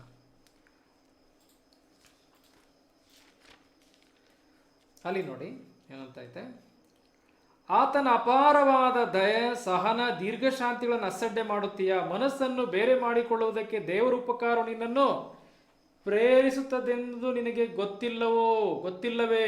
ಗಮನಿಸಿ ವಾಕ್ಯದಲ್ಲಿ ಏನಂತ ಐತೆ ಅಲ್ಲಿ ಬರೆಯಲ್ಪಟ್ಟಿರೋದೇನು? ಮನಸ್ಸನ್ನು ಬೇರೆ ಮಾಡಿಕೊಳ್ಳುವುದಕ್ಕೆ ದೇವರ ಉಪಕಾರವು ನಿನ್ನನ್ನು ಪ್ರೇರಿಸುತ್ತದೆಂದು ನಿನಗೆ ಗೊತ್ತಿಲ್ಲವೇ? ಅಂದ್ರೆ ದೇವರ ಉಪಕಾರ ಮನಸ್ಸನ್ನ ಬೇರೆ ಮಾಡ್ಕೊಳ್ಳಿಕ್ಕೆ ನಮಗೆ ಪ್ರೇರೇಪಣೆ ಕೊಡ್ತದೆ. ಅಂದ್ರೆ ಅರ್ಥ ತಪ್ಪಾದ ದಾರಿಲಿ ಹೋಗ್ತಾ ಇರ್ತೇವೆ. ಇಷ್ಟೆಲ್ಲ ಉಪಕಾರ ಮಾಡಿರುವಂತ ದೇವರಿಗೆ ನೀನು ದೇವ್ರು ಬಿಟ್ಟು ಹೋಗ್ತಾ ಇದ್ದಾರೆ ಅಂತೇಳಿ ಆ ಉಪಕಾರಗಳು ನಮ್ಮನ್ನ ಪ್ರೇರೇಪಣೆ ಮಾಡ್ತದಂತೆ. ದೇವರು ನಮಗೆ ಕೊಟ್ಟಂತ ರಕ್ಷಣೆ ಇರ್ಬೋದು, ನಮ್ಮನ್ನು ಇದುವರೆಗೂ ಕಾಪಾಡ್ತಾ ಬಂದಿರ್ಬೋದು, ಯಾವುದೇ ಸಂಗತಿಗಳಿರ್ಬೋದು, ನಮ್ಮ ಜೀವಿತದಲ್ಲಿ ಪಾಸ್ಟ್ ಅಲ್ಲಿ ಏನೆಲ್ಲ ದೇವರಿಂದ ಅನುಭವಿಸಿದವೋ ಆ ಉಪಕಾರಗಳೆಲ್ಲ ಏನ್ ಮಾಡ್ತವೆ? ನಮ್ಮನ್ನ ಪ್ರೇರೇಪಣೆ ಮಾಡ್ತವೆ ಅಂತ. ದಾರಿ ತಪ್ಪಿ ಹೋಗುವಾಗ ಹೋಗ್ಬೇಡ, ತಿರುಗಿಕೋ ದೇವ್ರ ಕಡೆಗೆ ಅಂತೇಳಿ ಮನಸ್ಸನ್ನ ಬೇರೆ ಮಾಡಿಕೊಳ್ಳಿಕ್ಕೆ ದೇವರ ಉಪಕಾರವು ನಿನ್ನನ್ನ ಪ್ರೇರೇಪಿಸುತ್ತದೆ. ಪ್ರಿಯರೇ, ದೇವರ ಉಪಕಾರಗಳು ಸಹ ಒಂದು ಸಾರಿ ನೆನಪಿಗೆ ಬರ್ತದೆ ನಮ್ಮ ಜೀವಿತದಲ್ಲಿ. ಅಯ್ಯೋ, ಇಂಥ ಪಾಪಿಯಾಗಿದೆ ನನಗಾಗಿ ಇಂತೆಲ್ಲ ಕಾರ್ಯ ಮಾಡಿದ್ನಲ್ಲ ತಲ್ವೇ, ಆ ಒಂದು ಮಾತಾಡ್ತದ ನಮ್ಮ ಜೊತೆಯಲ್ಲಿ. ನನ್ನ ನಂಬಿದಾಗ ನನ್ನಲ್ಲಿ ಇಷ್ಟೆಲ್ಲ ಸಾಕ್ತಾ ಬಂದಲ್ಲ ಕರ್ತನು. ಈ ಎಲ್ಲ ಉಪಕಾರ ನಮ್ಮನ್ನು ಪ್ರೇರೇಪಣೆ ಮಾಡ್ತದೆ. ಏನಕ್ಕಾಗಿ? ದಾರಿ ತಪ್ಪಿ ಹೋಗುವಾಗ ಆತನ ಕಡೆಗೆ ತಿರುಗಿಕೊಳ್ಳಿಕ್ಕೋಸ್ಕರ ಪ್ರೇರೆ. ಅದರಿಂದ ದೇವರು ನಾನಾ ರೀತಿಯಲ್ಲಿ ತನ್ನ ಕಡೆಗೆ ತಿರುಗಿಸಿಕೊಳ್ಳಲಿಕ್ಕೆ ಪ್ರಯತ್ನಿಸುವಂಥವನು ಆಗಿದ್ದಾನೆ ಎಂಬುದನ್ನು ನೋಡುವಂತರಾಗಿದ್ದೇವೆ. ಇಲ್ಲಿ ಮತ್ತೊಂದು ಸತ್ಯ ನೋಡುತ್ತೇವೆ. ದೇವರ ಅಪಾರವಾದ ದಯೆ, ಸಹನ, ದೀರ್ಘಶಾಂತಿ ಎಂಬುದಾಗಿ ಹೇಳುವಾಗ ದೇವರು ದಯೆಯುಳ್ಳವನಾಗಿದ್ದಾನೆ, ಸಹಿಸಿಕೊಳ್ತಾ ಇದ್ದಾನೆ, ಸಹನೆ ಉಳ್ಳವನಾಗಿದ್ದಾನೆ, ಕಾಯ್ತಾ ಇದ್ದಾನೆ, ದೀರ್ಘಶಾಂತಿ ಉಳ್ಳವನಾಗಿದ್ದಾನೆ. ನಾವು ಪೌಲನ ಕುರಿತಾಗಿ ಓದುವಾಗ 1 ತಿಮೋಥೆ 1:15 ಕ್ರಿಸ್ತ ಯೇಸು ಪಾಪ ರಕ್ಷಿಸುವುದಕ್ಕೋಸ್ಕರ ಈ ಲೋಕಕ್ಕೆ ಬಂದನು ಅಂತ ಆ ಪದ ಬರೆಯಲ್ಪಟ್ಟು ಮುಂದೆ ಒಂದು ಮಾತನ್ನು ಹೇಳ್ತಾನೆ. ಅದು ಬಹಳ ಚಂದವಾದಂಥ ಒಂದು ವಿಷಯ. ಆ ವಚನ ಓದಿಕೊಳ್ಳೋಣ. ತಿಮೋಥಿನ ಮೊದಲನೇ ಪತ್ರಿಕೆ 1ನೇ ಅಧ್ಯಾಯ 15ನೇ ವಚನವನ್ನು ಓದಿಕೊಳ್ಳೋಣ. 15, 16 ಹೀಗೆ ಅಲ್ಲಿ ಬರೆಯಲ್ಪಟ್ಟಿದೆ. ಅಲ್ಲಿ ನೋಡಿ, ಕ್ರಿಸ್ತ ಯೇಸು ಪಾಪಿಗಳನ್ನು ರಕ್ಷಿಸುವುದಕ್ಕೋಸ್ಕರ ಈ ಲೋಕಕ್ಕೆ ಬಂದನು ಎಂಬ ವಾಕ್ಯವು ನಂಬತಕ್ಕದ್ದಾಗಿಯೂ ಸರ್ವಾಂಗೀಕಾರಕ್ಕೆ ಯೋಗ್ಯವಾದದ್ದಾಗಿಯೂ ಅದೇ. ಆ ಪಾಪಿಗಳಲ್ಲಿ ನಾನೇ ಮುಖ್ಯನು. ಆದರೆ ಇನ್ನು ಮುಂದೆ, ಈ ವಚನ ಗಮನಿಸಿ, 16ನೇ ವಚನ, ಇನ್ನು ಮುಂದೆ 1 ತಿಮೋಥೆ 1ನೇ ಅಧ್ಯಾಯ 16ನೇ ವಚನ, ಇನ್ನು ಮುಂದೆ ನಿತ್ಯ ಜೀವಕ್ಕಾಗಿ ತನ್ನ ಮೇಲೆ ನಂಬಿಕೆಯಿಡುವವರಿಗೆ ತನ್ನ ದೀರ್ಘಶಾಂತಿಯ ದೃಷ್ಟಾಂತವಿರಬೇಕೆಂದು ಕ್ರಿಸ್ತ ಯೇಸು ಮುಖ್ಯ ಪಾಪಿಯಾದ ನನ್ನನ್ನು ಕರುಣಿಸಿ ನನ್ನಲ್ಲಿ ತನ್ನ ಪೂರ್ಣ ದೀರ್ಘಶಾಂತಿಯನ್ನು ತೋರ್ಪಡಿಸಿದನು. ಆ ವಚನ ತುಂಬ ಚಂದವಾದ ಒಂದು ವಚನ. ಏನಂತಂದ್ರೆ, ಇಲ್ಲಿ ನಾನು ಸಿಂಪಲ್ ಆಗಿ ಹೇಳ್ತೇನೆ, ದೇವರು ಪೌಲನಿಗಾಗಿ ನಾನು ದೀರ್ಘಶಾಂತಿ ಉಳ್ಳವನಾಗಿ ಕಾದಿದ್ದೇನೆ ಅಲ್ವಾ, ಕಾದಿದ್ದೇನೋ ಅದೇ ಪ್ರಕಾರ ನಿನಗಾಗಿ ಸಹ ನಾನು ಕಾದಿದ್ದೇನೆ ಎಂಬುದಾಗಿ ಪೌಲನ ದೃಷ್ಟಾಂತವನ್ನು ದೇವರಲ್ಲಿ ಇಟ್ಟಿದ್ದಾನೆ. ಪೌಲನ ದೃಷ್ಟಾಂತ ಏನಿಲ್ಲಿ? ನನ್ನನ್ನು ದೃಷ್ಟಾಂತವಾಗಿ ದೇವರು ಇಟ್ಟಿದ್ದಾನೆ. ಮುಖ್ಯ ಪಾಪಿಯಾದ ನನ್ನನ್ನು ದೃಷ್ಟಾಂತವಾಗಿ ಇಟ್ಟಿದ್ದಾನೆ. ಯಾಕೆ ಅಂತಂದ್ರೆ, ನನಗಾಗಿಯೂ ದೇವರು ದೀರ್ಘಶಾಂತಿ ಉಳ್ಳವನಾಗಿ ಕಾದನು ಅಂತಕ್ಕಂಥ ಸತ್ಯ ಮುಂದೆ ನಂಬಿಕೆ ಇಡುವಂಥವ್ರು, ನಿತ್ಯ ಜೀವಕ್ಕಾಗಿ ನಂಬಿಕೆ ಇಡ್ತಾರಲ್ಲ, ಅವರೆಲ್ಲರಿಗೂ ಸಹ ಒಂದು ದೃಷ್ಟಾಂತ. ಅಂದ್ರೆ ಅರ್ಥ ಏನು? ನನಗಾಗಿ ಸಹ ದೇವರು ದೀರ್ಘಶಾಂತಿ ಉಳ್ಳವನಾಗಿದ್ದಾನೆ. ಏನಕ್ಕೋಸ್ಕರ? ತನ್ನ ಕಡೆಗೆ ತಿರುಗಿಕೊಳ್ಳಬೇಕು. ಅಲ್ಲಿ ವಾಚನದಲ್ಲಿ ನೋಡಿ ಅಲ್ವೇ, ಕರುಣಿಸಿ ನನ್ನಲ್ಲಿ ತನ್ನ ಪೂರ್ಣ ದೀರ್ಘಶಾಂತಿ ತೋರಿಸಿದನು ಎಂಬುದಾಗಿ ನೋಡುತ್ತೇವೆ. ಅಲ್ಲಿ 16ನೇ ವಚನ, ಇನ್ನು ಮುಂದೆ ನಿತ್ಯ ಜೀವಕ್ಕಾಗಿ ತನ್ನ ಮೇಲೆ ನಂಬಿಕೆ ತನ್ನ ದೀರ್ಘಶಾಂತಿಯ ದೃಷ್ಟಾಂತವಿರಬೇಕೆಂದು ಕ್ರಿಸ್ತ ಯೇಸು ಮುಖ್ಯ ಪಾಪಿಯಾದ ನನ್ನನ್ನು ಕರುಣಿಸಿ ಎಂಬುದಾಗಿ ನನ್ನಲ್ಲಿ ತನ್ನ ಪೂರ್ಣ ದೀರ್ಘಶಾಂತಿಯನ್ನು ತೋರ್ಪಡಿಸಿದ್ದಾನೆ. ಅಂದರೆ ಪೌಲನ ಒಂದು ದೃಷ್ಟಾಂತ ಮುಂದೆ ನಿತ್ಯ ಜೀವಕ್ಕಾಗಿ ನಂಬಿಕೆ ಇಡುವಂಥವರ ವಿಷಯದಲ್ಲಿ ದೇವರು ದೀರ್ಘಶಾಂತಿ ಉಳ್ಳವನಾಗಿದ್ದಾನೆ ಎಂಬ ಸತ್ಯವನ್ನು ತೋರಿಸ್ಲಿಕ್ಕೋಸ್ಕರ. ಅರ್ಥ ಆಯ್ತಾ? ಅರಿಂದ ಪ್ರಿಯರೇ, ಪೌಲನಿಗಾಗಿ ಕಾದ ದೇವರು ನನಗಾಗಿ ನಿಮಗಾಗಿ ದೀರ್ಘಶಾಂತಿ ಉಳ್ಳವನಾದನು. ಅಂದ್ರೆ ಅರ್ಥ ಏನು? ದೇವರು ದೀರ್ಘಶಾಂತಿ ಉಳ್ಳವನು ಅಂದ್ರೆ ಅರ್ಥ ನಾವು ಕೆಟ್ಟು ಹೋಗು ನಾಶವಾಗಲಾತನೋ ಇಷ್ಟಪಡಲಿಲ್ಲ. ನಾನು ಇನ್ನೊಂದು ವಚನ ಹೇಳ್ತೇನೆ. ಪೇತ್ರನ ಬರೆದ ಪತ್ರಿಕೆ 2 ಪೇತ್ರ 3ನೇ ಅಧ್ಯಾಯ 2 ಪೇತ್ರ 3ನೇ ಅಧ್ಯಾಯ. ನಿನ್ನೆ ದಿನ ನಾವು ಒಂದು ವಚನ ಅದರಲ್ಲಿ ಓದಿದೆವು, ಇನ್ನೊಂದು ವಚನ ಓದನಲ್ಲಿ. ಪೇತ್ರನು ಬರೆದ 2ನೇ ಪತ್ರಿಕೆ ಅದರಲ್ಲಿ 3ನೇ ಅಧ್ಯಾಯ ಹದಿನೈದನೇ ವಚನ ಓದಿಕೊಳ್ಳೋಣ. ನಮ್ಮ ಕರ್ತನ ದೀರ್ಘ ಶಾಂತಿಯು ನಮ್ಮ ರಕ್ಷಣಾರ್ಥವಾಗಿ ಅದೇ ಎಂದು ಎಣಿಸಿಕೊಳ್ಳಿರಿ. ಗಮನಿಸಿ, ನಮ್ಮ ಕರ್ತನ ದೀರ್ಘ ಶಾಂತಿಯು ನಮ್ಮ ರಕ್ಷಣಾರ್ಥವಾಗಿ ಅದೇ ಎಂದು ಎಣಿಸಿಕೊಳ್ಳಿರಿ. ದೀರ್ಘ ಶಾಂತಿ ಯಾಕೆ ಕಾಯಬೇಕು ದೇವರು? ಯಾಕೆಲ್ಲ ಸಹಿಸ್ಕೋಬೇಕು? ನಮ್ಮ ರಕ್ಷಣೆಗೋಸ್ಕರ. ಎಂಥ ಚಂದವಾದಂಥ ಪ್ರಿಯರೇ, ಅದರಿಂದ ದೇವರು ದೀರ್ಘ ಶಾಂತಿ ಉಳ್ಳವನಾಗಿದ್ದಾನೆ. ಅದರಿಂದ ದೇವರ ವಾಕ್ಯ ಹೇಳ್ತದೆ ಅಂತ ದೇವರ ದಯೆ, ಸಹನ, ದೀರ್ಘ ಶಾಂತಿಯನ್ನು ಅಸಡ್ಡೆ ಮಾಡುತ್ತೀಯ. ಮನಸ್ಸನ್ನು ಬೇರೆ ಮಾಡಿಕೊಳ್ಳುವುದಕ್ಕೆ ದೇವರ ಉಪಕಾರವು ನಿನ್ನನ್ನು ಪ್ರೇರಿಸುತ್ತದೆಂದು ನಿನಗೆ ಗೊತ್ತಿಲ್ಲವೇ? ದೇವರ ಉಪಕಾರಗಳು ಸಹ ಮಾನಸಾಂತರ ಹೊಂದಲಿಕ್ಕೆ ಪ್ರೇರೇಪಣೆ ಕೊಡ್ತಾವೆ. ಕೆಲವು ಸಮಯದಲ್ಲಿ ಮಾತಾಡ್ತದೆ, ನಾವು ದಾರಿ ತಪ್ಪಿ ಹೋಗುವಾಗ ದೇವರ ಉಪಕಾರ, ನಮ್ಮ ಜೀವಿತ ಅನುಭವಿಸಿದ ಉಪಕಾರಗಳು ನಮ್ಮ ಸಂಗಡ ಮಾತಾಡ್ತದೆ. ಅಯ್ಯೋ, ಇಷ್ಟೆಲ್ಲ ಉಪಕಾರ ಮಾಡದ ಕರ್ತನನ್ನು ನಾನು ಬಿಟ್ಟು ಹೋಗ್ತಾ ಇದ್ದೀನಲ್ಲ, ನಾನು ಇಷ್ಟ ಬಂದಾಗ ಬದುಕ್ತಾ ಇದ್ದೀನಲ್ಲ, ದಾರಿ ತಪ್ಪಿ ಹೋಗಿದ್ದೀನಲ್ಲ ಎಂಬುದಾಗಿ ಅದು ಮಾತಾಡುತ್ತದೆ ಪ್ರಿಯರೇ. ಹೀಗೆ ದೇವರು ನಮ್ಮನ್ನು ಸರಿಯಾದ ದಾರಿ ತರಲಿಕ್ಕೆ ನಾನಾ ರೀತಿಯಲ್ಲಿ ಕಾರ್ಯ ಮಾಡುತ್ತಾನೆ. ಆಯ್ತಲ್ವೇ? ಒಂದು ವೇಳೆ ಬೋಧನೆ ಮುಖಾಂತರ ಮಾಡ್ಬೋದು, ಆಯ್ತಲ್ವೇ? ಒಂದು ವೇಳೆ ದೇವರು ಬೋಧನೆ ಕೇಳಲಿಲ್ಲ ಅಂದರೆ ಕೆಲವು ಸಮಯದಲ್ಲಿ ಥ್ರೂ ಸಫರಿಂಗ್ ಮುಖಾಂತರವಾಗಿ ಮಾಡ್ಬೋದು, ಮಿರಾಕಲ್ ಮುಖಾಂತರವಾಗಿ ಮಾಡ್ಬೋದು. ನಂತರ ನಾವು ಹೊಂದಿದಂಥ ಉಪಕಾರಗಳೇನಿದೆಯೋ ಅದರ ಮುಖಾಂತರ ನಮ್ಮ ಸಂಗಡ ಮಾತಾಡ್ಬೋದು. ಹೀಗೆ ದೇವರು ಉದ್ದೇಶ ಏನಂದರೆ ನಾವು ತಪ್ಪಿ ಹೋಗಿದರೆ ತನ್ನ ಕಡೆಗೆ ತಿರುಗಿಕೊಳ್ಳಿ ಅಂತ ಹೇಳಿ ಪ್ರೇರೆ. ಅದರಿಂದ ದೇವರು ತಾನೇ ನಮ್ಮ ಮಾನಸಾಂತರ ಸೋರ್ಸ್ ಆಗಿದ್ದಾನೆ. ಅವನೇ ನಮ್ಮ ಮನಸ್ಸುಗಳನ್ನು ತಿರುಗಿಸ್ಲಿಕ್ಕೋಸ್ಕರ ಪ್ರಯತ್ನ ಮಾಡುವಂಥವನಾಗಿದ್ದಾನೆ ಎಂಬುದನ್ನು ನೋಡುವಂಥರಾಗಿದ್ದೇವೆ ಪ್ರೇರೆ. ತಿರುಗಿಕೊಳ್ಳದಿದ್ದರೆ ಅನೇಕ ವಿಷಯಗಳು ದೇವರ ವಾಕ್ಯದಲ್ಲುಂಟು. ತಿರುಗಿಕೊಳ್ಳದೆ ಏನಾಗ್ತದೆ? ನಾಶವಾಗುತ್ತೇವೆ ಎಂಬುದಾಗಿ ಬರೆಯಲ್ಪಟ್ಟಿದೆ. ವಿಶ್ವಾಸಿಗಳು ತಿರುಗಿಕೊಳ್ಳದೇ ಇದ್ದರೆ ಅವರಿಗೆ ಶಿಕ್ಷೆ ಆಗ್ತದೆ, ಅಥವಾ ತಂದೆಯಂತೆ ದೇವರು ಶಿಕ್ಷಿಸ್ತಾನೆ. ಅವಿಶ್ವಾಸಿಗಳು ದೇವರ ಕಡೆ ತಿರುಗಿಕೊಳ್ಳದೇ ಇದ್ದರೆ ಅವರು ನಾಶವಾಗಿ ಹೋಗುತ್ತಾರೆ, ನಿತ್ಯ ಜೀವಕ್ಕಿರಲು ನಿತ್ಯ ನರಕಕ್ಕೆ ಹೋಗುತ್ತಾರೆ ಎಂಬುದನ್ನು ದೇವರ ವಾಕ್ಯದಲ್ಲಿ ನಾವು ನೋಡುವಂಥರಾಗಿದ್ದೇವೆ. ನಾವು ತಿರುಗಿಕೊಳ್ಳದೇ ಇದ್ದರೆ ದೇವರ ಕೋಪವನ್ನು ಕೂಡಿಟ್ಕೊಳ್ತೇವೆ ಅಂತ ಈ ರೋಮಪತ್ರಿಕೆ 2ನೇ ಅಧ್ಯಾಯ 5ನೇ ವಚನದಲ್ಲಿ ಬರೆಯಲ್ಪಟ್ಟಿದೆ. ನೀನು ನಿನ್ನ ಮೊಂಡತನವನ್ನು ಪಶ್ಚಾತ್ತಾಪವಿಲ್ಲದ ಮನಸ್ಸನ್ನು ಅನುಸರಿಸುವುದರಿಂದ ದೇವರ ಕೋಪವನ್ನು ಕೂಡಿಟ್ಟುಕೊಳ್ಳುತ್ತಾ ಇದ್ದಿ ಎಂಬುದಾಗಿ ಆ ವಾಕ್ಯದಲ್ಲಿ ಬರೆಯಲ್ಪಟ್ಟಿದೆ, ರೋಮ 2:5. ಅಂದರೆ ಪಶ್ಚಾತ್ತಾಪವಿಲ್ಲದ ಮನಸ್ಸನ್ನು ಅನುಸರಿಸಿದರೆ ದೇವರ ಕೋಪವನ್ನು ಕೂಡಿಟ್ಟುಕೊಳ್ಳುತ್ತಾ ಇದ್ದೆ ಎಂಬುದಾಗಿ ನೋಡುವಂಥರಾಗಿದ್ದೇವೆ. ಪ್ರಕಟಣೆ ಗ್ರಂಥ ಸಭೆಗೆ ಬರೆಯುವಾಗ 2ನೇ 5ನೇ ವರ್ಷದಲ್ಲಿ ಯಾವ ಸಭೆಗೆ? ಲವೋದಿಕೆ ಸಭೆ, ಎಫೆಸ ಸಭೆಗೆ ಬರೆಯುವಾಗ ಅಲ್ಲಿ ನೀನು ದೇವರ ಕಡೆಗೆ ತಿರುಗಿಕೊಳ್ಳದಿದ್ದರೆ ನಿನ್ನ ದೀಪಸ್ತಂಭವನ್ನು ತೆಗೆಯುವೆನು. ದಟ್ ಮೀನ್ಸ್ ನಿನ್ನ ಸಾಕ್ಷಿ ಹಾಳಾಗ್ತದೆ ಅಂತ. ನಿನ್ನ ದೀಪಸ್ತಂಭವನ್ನು ತೆಗಿತೇನೆ. ನಂತರ ನಾವು ಅದೇ 2ನೇ 16ನೇ ವಚನ ಓದುವಾಗ ದೇವರ ಕಡೆಗೆ ತಿರುಗಿಕೊಳ್ಳದೇ ಇದ್ದರೆ ನನ್ನ ಬಾಯ ಕತ್ತಿಯಿಂದ ಯುದ್ಧ ಮಾಡುವೆನು ಎಂಬುದಾಗಿ ಅಲ್ಲಿ ಹೇಳುವುದನ್ನು ನಾವು ನೋಡುವಂಥರಾಗಿದ್ದೇವೆ. ಆದರೆ 2:22ರಲ್ಲಿ ಮಹಾ ಸಂಕಟದಲ್ಲಿ ಬೀಳುವಂತೆ ಮಾಡುವೆನು ಅಂತ. 2:22ರಲ್ಲಿ ನೋಡುತ್ತೇವೆ, ತಿರುಗಿಕೊಳ್ಳದಿದ್ದರೆ ಮಹಾ ಸಂಕಟದಲ್ಲಿ ಬೀಳುವಂತೆ ಮಾಡುತ್ತೇನೆ ಎಂಬುದಾಗಿ ನೋಡುವಂಥರಾಗಿದ್ದೇವೆ. ಎಂದು ಪ್ರಿಯರೇ, ದೇವರ ಕಡೆಗೆ ತಿರುಗಿಕೊಳ್ಳೋದು ಬಹಳ ಪ್ರಾಮುಖ್ಯವಾದ. ಒಂದು ವೇಳೆ ನಾವು ವಿಶ್ವಾಸಿಗಳು ಈ ಲೋಕದಲ್ಲಿದ್ದೇವೆ, ಪ್ರತಿನಿತ್ಯ ನಮ್ಮನ್ನು ಪರೀಕ್ಷೆ ಮಾಡಿಕೊಂಡು ತಿರುಗಿಕೊಳ್ಳೋದು ಬಹಳ ಪ್ರಾಮುಖ್ಯವಾದದ್ದು. ಎಲ್ಲಿ ಹೆಚ್ಚು ಕಡಿಮೆ ಆಗಿದೆಯೋ ಕರ್ತನೆ ಸಹಾಯಿಸು, ಕರ್ತನೆ ಇವತ್ತು ನಾನು ಇದರಲ್ಲಿ ತಪ್ಪಿ ಹೋಗಿದ್ದೇನೆ, ಕ್ಷಮಿಸು ಕರ್ತನೆ. ಹೀಗೆ ಪ್ರತಿನಿತ್ಯವೂ ದೇವರ ಕಡೆಗೆ ಯಾವುದರಲ್ಲೆಲ್ಲಿ ತಿರುಗಿಕೊಂಡು ಹೋಗುವಾಗ ಖಂಡಿತವಾಗೂ ನಾವು ಆಶೀರ್ವಾದ ಹೊಂದಲಿಕ್ಕೆ ಸಾಧ್ಯವಾಗ್ತದೆ ಪ್ರಿಯರೇ. ಕೆಲವು ಸಮಯಗಳಲ್ಲಿ ಹೀಗೆ ಒಬ್ಬರು ತಪ್ಪಿ ಹೋಗುವಾಗ ಒಂದು ಸ್ಥಿತಿಗೆ ಬರ್ತಾನಂತ. ಏನಂದರೆ ಅವನಲ್ಲಿ ಮಾನಸಾಂತರ ಉಂಟು ಮಾಡಲಿಕ್ಕೆ ಆಗದ ಸ್ಥಿತಿಗೆ ಬರ್ತಾನೆ. ಹಾಗೆಂದಿಗೂ ಆಗಬಾರ್ದು. ದೇವಜನರು ವಾಕ್ಯದಲ್ಲಿದೆ. ನಾವು ಇಬ್ರಿಯ ಗ್ರಂಥ 6ನೇ ಅಧ್ಯಾಯ ಓದುವಾಗ ಬರೆಯಲ್ಪಟ್ಟಿದೆ. 6ನೇ ಅಧ್ಯಾಯ 6ನೇ ವರ್ಷದಲ್ಲಿ ಆ ವಚನ ಓದಿಕೊಳ್ಳೋಣ. ಇಬ್ರಿಯ 6:6 ಅಲ್ಲಿ ನೋಡಿ, ಒಬ್ಬ ವಿಶ್ವಾಸಿ ಕುರಿತಾಗಲಿ ಹೇಳ್ತಾ ಇರುವಂಥದ್ದು.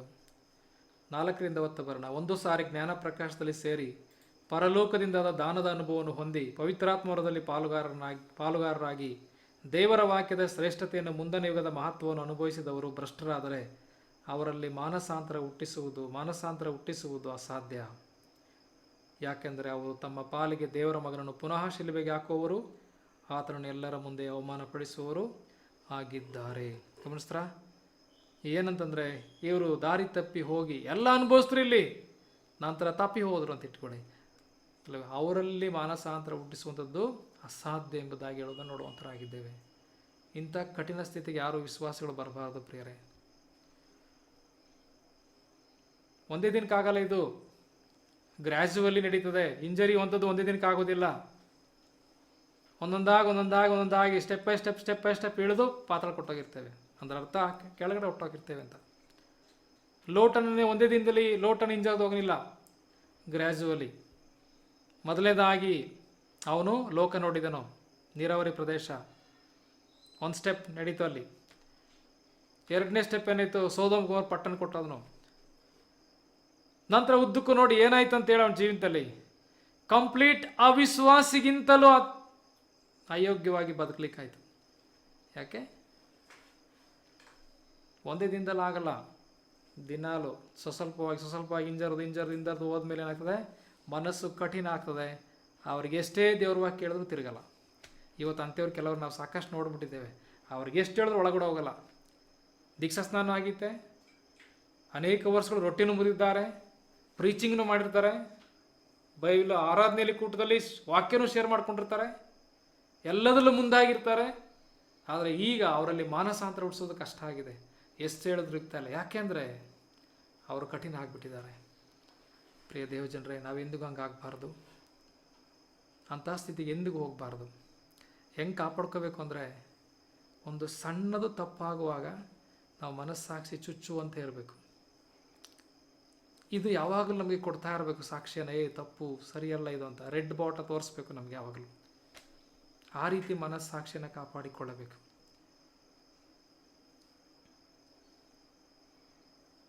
ಒಂದು ನಮ್ಮ ಮನಸ್ಸು ಏನು ಮಾಡಬೇಕು, ಇದು ಸರಿ ತಪ್ಪು ಅಂತ ಒಳಗಡೆ ಸಾಕ್ಷೀಕರಿಸುವುದಾಗಿರಬೇಕು. ಚುಚ್ಚಬೇಕು ನಮಗೆ. ಒಂದು ಸಣ್ಣದು ಮಾಡೋದು, ಒಂದು ಸಣ್ಣ ಮಾತಿನಲ್ಲಿ ವ್ಯತ್ಯಾಸ ಆದರೂ ಸಹ ಚುಚ್ಚಬೇಕು. ನಾನು ಹಿಂಗೆ ಮಾತಾಡಬಾರ್ದಾಯ್ತು, ಅದು ಒಳ್ಳೆ ಮನಸ್ಸಾಕ್ಷಿ. ಇಲ್ಲ, ಕೆಲವು ಸಮಯದಲ್ಲಿ ಅದು ಹೇಳ್ತಾ ಇದ್ರು ಸಹ ನಾವು ಅದನ್ನೇ ಮುಂದುವರ್ಸ್ಕೊಂಡು ಹೋದರೆ ನೆಕ್ಸ್ಟ್ ಮನಸ್ಸಾಕ್ಷಿ ಇಲ್ಲದವ್ರು ಆಗ್ಬಿಡ್ತೇವೆ. ಸರಿಯಾದ ಮನಸ್ಸಾಕ್ಷಿ ಏನೇ ಮಾಡಿದ್ರು ಏನು ಸಾಕ್ಷಿ ಇಲ್ಲ. ಆ ರೀತಿ ಆದಾಗ ಮಾನಸಾಂತರ ಹೊಂದುವಂಥದ್ದು ಬಹಳ ಕಷ್ಟ ಆಗ್ತದೆ. ಅದಕ್ಕೆ ನಿಮ್ಮ ಹೃದಯವನ್ನು ಕಠಿಣ ಮಾಡಿಕೊಳ್ಬೇಡ್ರಿ. ದೇವರನ್ನು ಬಿಟ್ಟು ಹೋಗ್ತಕ್ಕಂಥ ಅಪನಂಬಿಕೆಯುಳ್ಳ ಕೆಟ್ಟ ಹೃದಯ ನಿಮ್ಮಲ್ಲಿ ಯಾವನಲ್ಲಿರಬಾರ್ದು.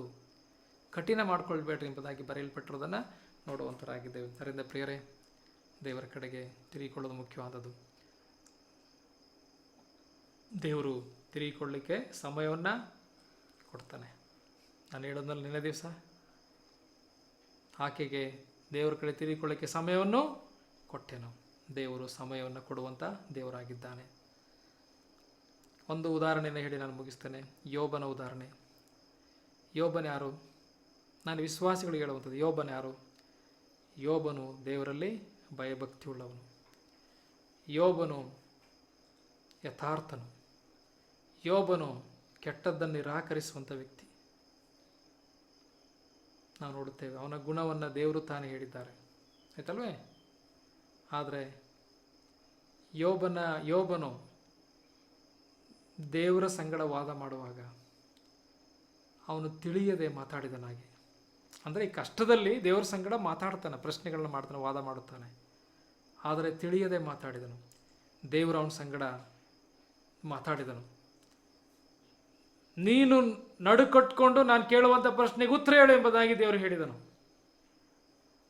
ಆಗ ಯೋಬನಿಗೆ ಆ ವಿಷಯವನ್ನು ಹೇಳುವ ಸಮಯದಲ್ಲಿ, ದೇವರು ಮಾತಾಡುವ ಸಮಯದಲ್ಲಿ ಒಂದಕ್ಕೂ ಉತ್ತರ ಹೇಳದಂಥ ಸ್ಥಿತಿ ಆಗಿ ಯೋಬ ತನ್ನ ತಪ್ಪನ್ನು ಒಪ್ಪಿಕೊಳ್ಳುತ್ತಾನೆ. ಯಾರಾತನು? ನೀತಿವಂತನು, ದೇವರೇ ಸಾಕ್ಷಿ ಕೊಡುತ್ತಾನೆ, ಯಥಾರ್ಥನು, ಕೆಟ್ಟದ್ದನ್ನು ನಿರಾಕರಿಸುವಂಥ ವ್ಯಕ್ತಿ. ಅವನಿಗೆ ಈಗಾಗಲೇ ಸಮಸ್ಯೆ ಬಂದಾಯಿತು, ಆಸ್ತಿಯನ್ನು ಕಳ್ಕೊಂಡು ಆರೋಗ್ಯ ಕಳ್ಕೊಂಡಿದ್ದಾನೆ, ತುಂಬ ಸಂಕಟದಲ್ಲಿದ್ದಾನೆ, ದೇವರು ಸಹ ಅವನಿಗೆ ಕಾಣ್ತಾ ಇಲ್ಲ ಈಗ. ಆವಾಗ ಅವನು ಪ್ರಶ್ನೆಗಳನ್ನು ಕೇಳ್ತಾನೆ ದೇವರಿಗೆ. ಆ ಸಮಯದಲ್ಲಿ ನಾನು ಪ್ರಶ್ನೆ ಕೇಳ್ತೇನೆ, ನೀನು ಉತ್ತರ ಹೇಳು ಎಂಬುದಾಗಿ ದೇವರಿಗೆ ಕೇಳುವಾಗ ಅನೇಕ ಪ್ರಶ್ನೆಗಳನ್ನು ಯೋಬನಿಗೆ ಕೇಳುತ್ತಾನೆ. ಯೋಬನಿಗೆ ಉತ್ತರ ಹೇಳಲಿಕ್ಕಾಗಲ್ಲ. ಅದರ ಒಂದು ಹೇಳುತ್ತಾನೆ. ಆ ವಚನ ಓದಿ ನಾವು ಮುಗಿಸೋಣ. 42ನೇ ಅಧ್ಯಾಯ 6ನೇ ವಚನ.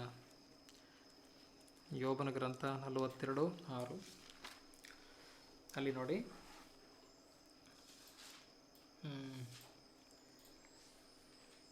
ಆದ ಕಾರಣ ನಾನು ಆಡಿದ್ದನ್ನು ತಿರಸ್ಕರಿಸಿ ಧೂಳಿಯಲ್ಲಿಯೂ ಬೂದಿಯಲ್ಲಿಯೂ ಕುಳಿತು ಪಶ್ಚಾತ್ತಾಪ ಪಡುತ್ತೇನೆ. ಯಾರು ಹೇಳ್ತಾರೋದು? ಯೋಬನು ಹೇಳ್ತಾ ಇರುವಂಥದ್ದು. ಆಡಿದ ಮಾತುಗಳಿಗೆ ಆಡಿದನಲ್ಲ, ನಾನು ಅಜ್ಞಾನದಿಂದ ಮಾತಾಡೋದಂಥದ್ದು. ನಾನು ಹಾಗೆ ಪ್ರಶ್ನೆ ಮಾಡೋದು ತಪ್ಪಾಯಿತು ದೇವರೇ, ಇದು ನಾನು ಆಡಿದಂಥ ಮಾತು ಅಜ್ಞಾನದಿಂದ ಆಡಿದೆ, ಅದರಿಂದ ನಾನು ಅದನ್ನ ವಿತ್ಡ್ರಾ ಮಾಡ್ಕೋತೇನೆ, ಅಥವಾ ಆ ಪ್ರಶ್ನೆಗಳು ಏನೆಲ್ಲ ನಾನು ಮಾತಾಡಿದ್ದಾನೆ ಅದನ್ನೆಲ್ಲ ನಾನು ಹಿಂದಕ್ಕೆ ತಕ್ಕೋತೇನೆ ಅಲ್ವೇ. ತಿರಸ್ಕರಿಸಿ ಧೂಳಿಯಲ್ಲಿಯೂ ಬೂದಿಯಲ್ಲಿಯೂ ಕೂತು ಪಶ್ಚಾತ್ತಾಪ ಪಡುತ್ತೇನೆ. ಯೋಬನಿಗೆ ಅರ್ಥವಾಯಿತು. 42ನೇ ವಚನ ನೋಡಿ. ಆಗ ಯೋಬನು ಯೆಹೋವನಿಗೆ ಪ್ರತ್ಯುತ್ತರವಾಗಿ ಹೀಗೆಂದನು, ನೀನು ಸಕಲ ಕಾರ್ಯಗಳನ್ನು ನಡೆಸಬಲ್ಲಿ ಅಂತಲೂ ಯಾವ ಸಂಕಲ್ಪವು ನಿನಗೆ ಅಸಾಧ್ಯವಲ್ಲವೆಂತಲೂ ತಿಳಿದುಕೊಂಡೇ ಇದ್ದೇನೆ. ಜ್ಞಾನವಿಲ್ಲದೆ ಸತ್ಯಾಲೋಚನೆಯನ್ನು ಮಂಕು ಮಾಡುವ ಇವನು ಯಾರು ಎಂಬ ನಿನ್ನ ಮಾತಿನಂತೆ ನಾನು ತಿಳಿಯದ ಸಂಗತಿಗಳನ್ನು, ನನಗೆ ಗೊತ್ತಿಲ್ಲದೆ ಬುದ್ಧಿಗೆ ಮೀರಿರುವ ಅದ್ಭುತಗಳನ್ನು ಕುರಿತು ಮಾತಾಡಿದ್ದೇನೆ. ದಯಮಾಡಿ ಕೇಳು, ನಾನೇ ಮಾತಾಡುವೆನು, ನಾನು ಪ್ರಶ್ನೆ ಮಾಡುವೆನು, ನೀನು ನನಗೆ ಉಪದೇಶಿಸು ಎಂದು ಅಪ್ಪಣೆ ಕೊಟ್ಟಿಯಷ್ಟೇ. ಕಿವಿಯಿಂದ ನಿನ್ನ ವಿಷಯವನ್ನು ಕೇಳಿದ್ದೇನೆ, ಈಗಲಾದರೂ ನಿನ್ನನ್ನೇ ಕಣ್ಣಾರೆ ಕಂಡೆನು. ಆದ ಕಾರಣ ನಾನು ಆಡಿದ್ದನ್ನು ತಿರಸ್ಕರಿಸಿ ಧೂಳಿಯಲ್ಲಿಯೂ ಬೂದಿಯಲ್ಲಿಯೂ ಕುಳಿತು ಪಶ್ಚಾತ್ತಾಪ ಪಡುತ್ತೇನೆ. ಯಾರು ಪಶ್ಚಾತ್ತಾಪ ಪಟ್ಟದ್ದು? ಯೋಬ. ಯಾರು ಅವನು? ಭಕ್ತ ಅಲ್ವೇ. ಭಕ್ತ ತಾನು ಆಡಿದಂಥ ಮಾತಿನ ವಿಷಯದಲ್ಲಿ ಪಶ್ಚಾತ್ತಾಪ ಪಡ್ತಾ ಇದ್ದಾನೆ. ಪ್ರಿಯರೇ, ಯೋಬನಿಗಿಂತ ಪಶ್ಚಾತ್ತಾಪ ಬಂದಮೇಲೆ ನಮ್ಮ ಜೀವಿತದಲ್ಲಿ, ಯೋಬ ಎಂಥವನ್ನಂತ ದೇವರು ಹೇಳ್ತಾನೆ, ಇಂಥ ಭಕ್ತನ ಜೀವಿತದಲ್ಲಿ ಪಶ್ಚಾತ್ತಾಪ ಬಂದಿತ್ತು ಅವನು ಆಡಿದಂಥ ಮಾತಿನ ವಿಷಯದಲ್ಲಿ. ನಾವು ಆಗಿದ್ರೆ ಏನು ಮಾಡ್ತಾ ಇದೆ ನಮ್ಮ ಜೀವಿತದಲ್ಲಿ? ಪ್ರತಿದಿನ ಕರ್ತನಿಗೆ ಸರಿಯಾಗಿ ಬದುಕ್ತಾ ಇದ್ದೇವಾ? ನಮ್ಮನ್ನು ಪರೀಕ್ಷೆ ಮಾಡಿಕೊಂಡು ಯಾವ್ಯಾವ್ದಲ್ಲಿ ತಪ್ತಾ ಇದ್ದೇವೋ ದೇವ್ರ ಕಡೆಗೆ ತಿರುಗಿಕೊಳ್ಳೋದು ಬಹಳ ಪ್ರಾಮುಖ್ಯವಾದದ್ದು.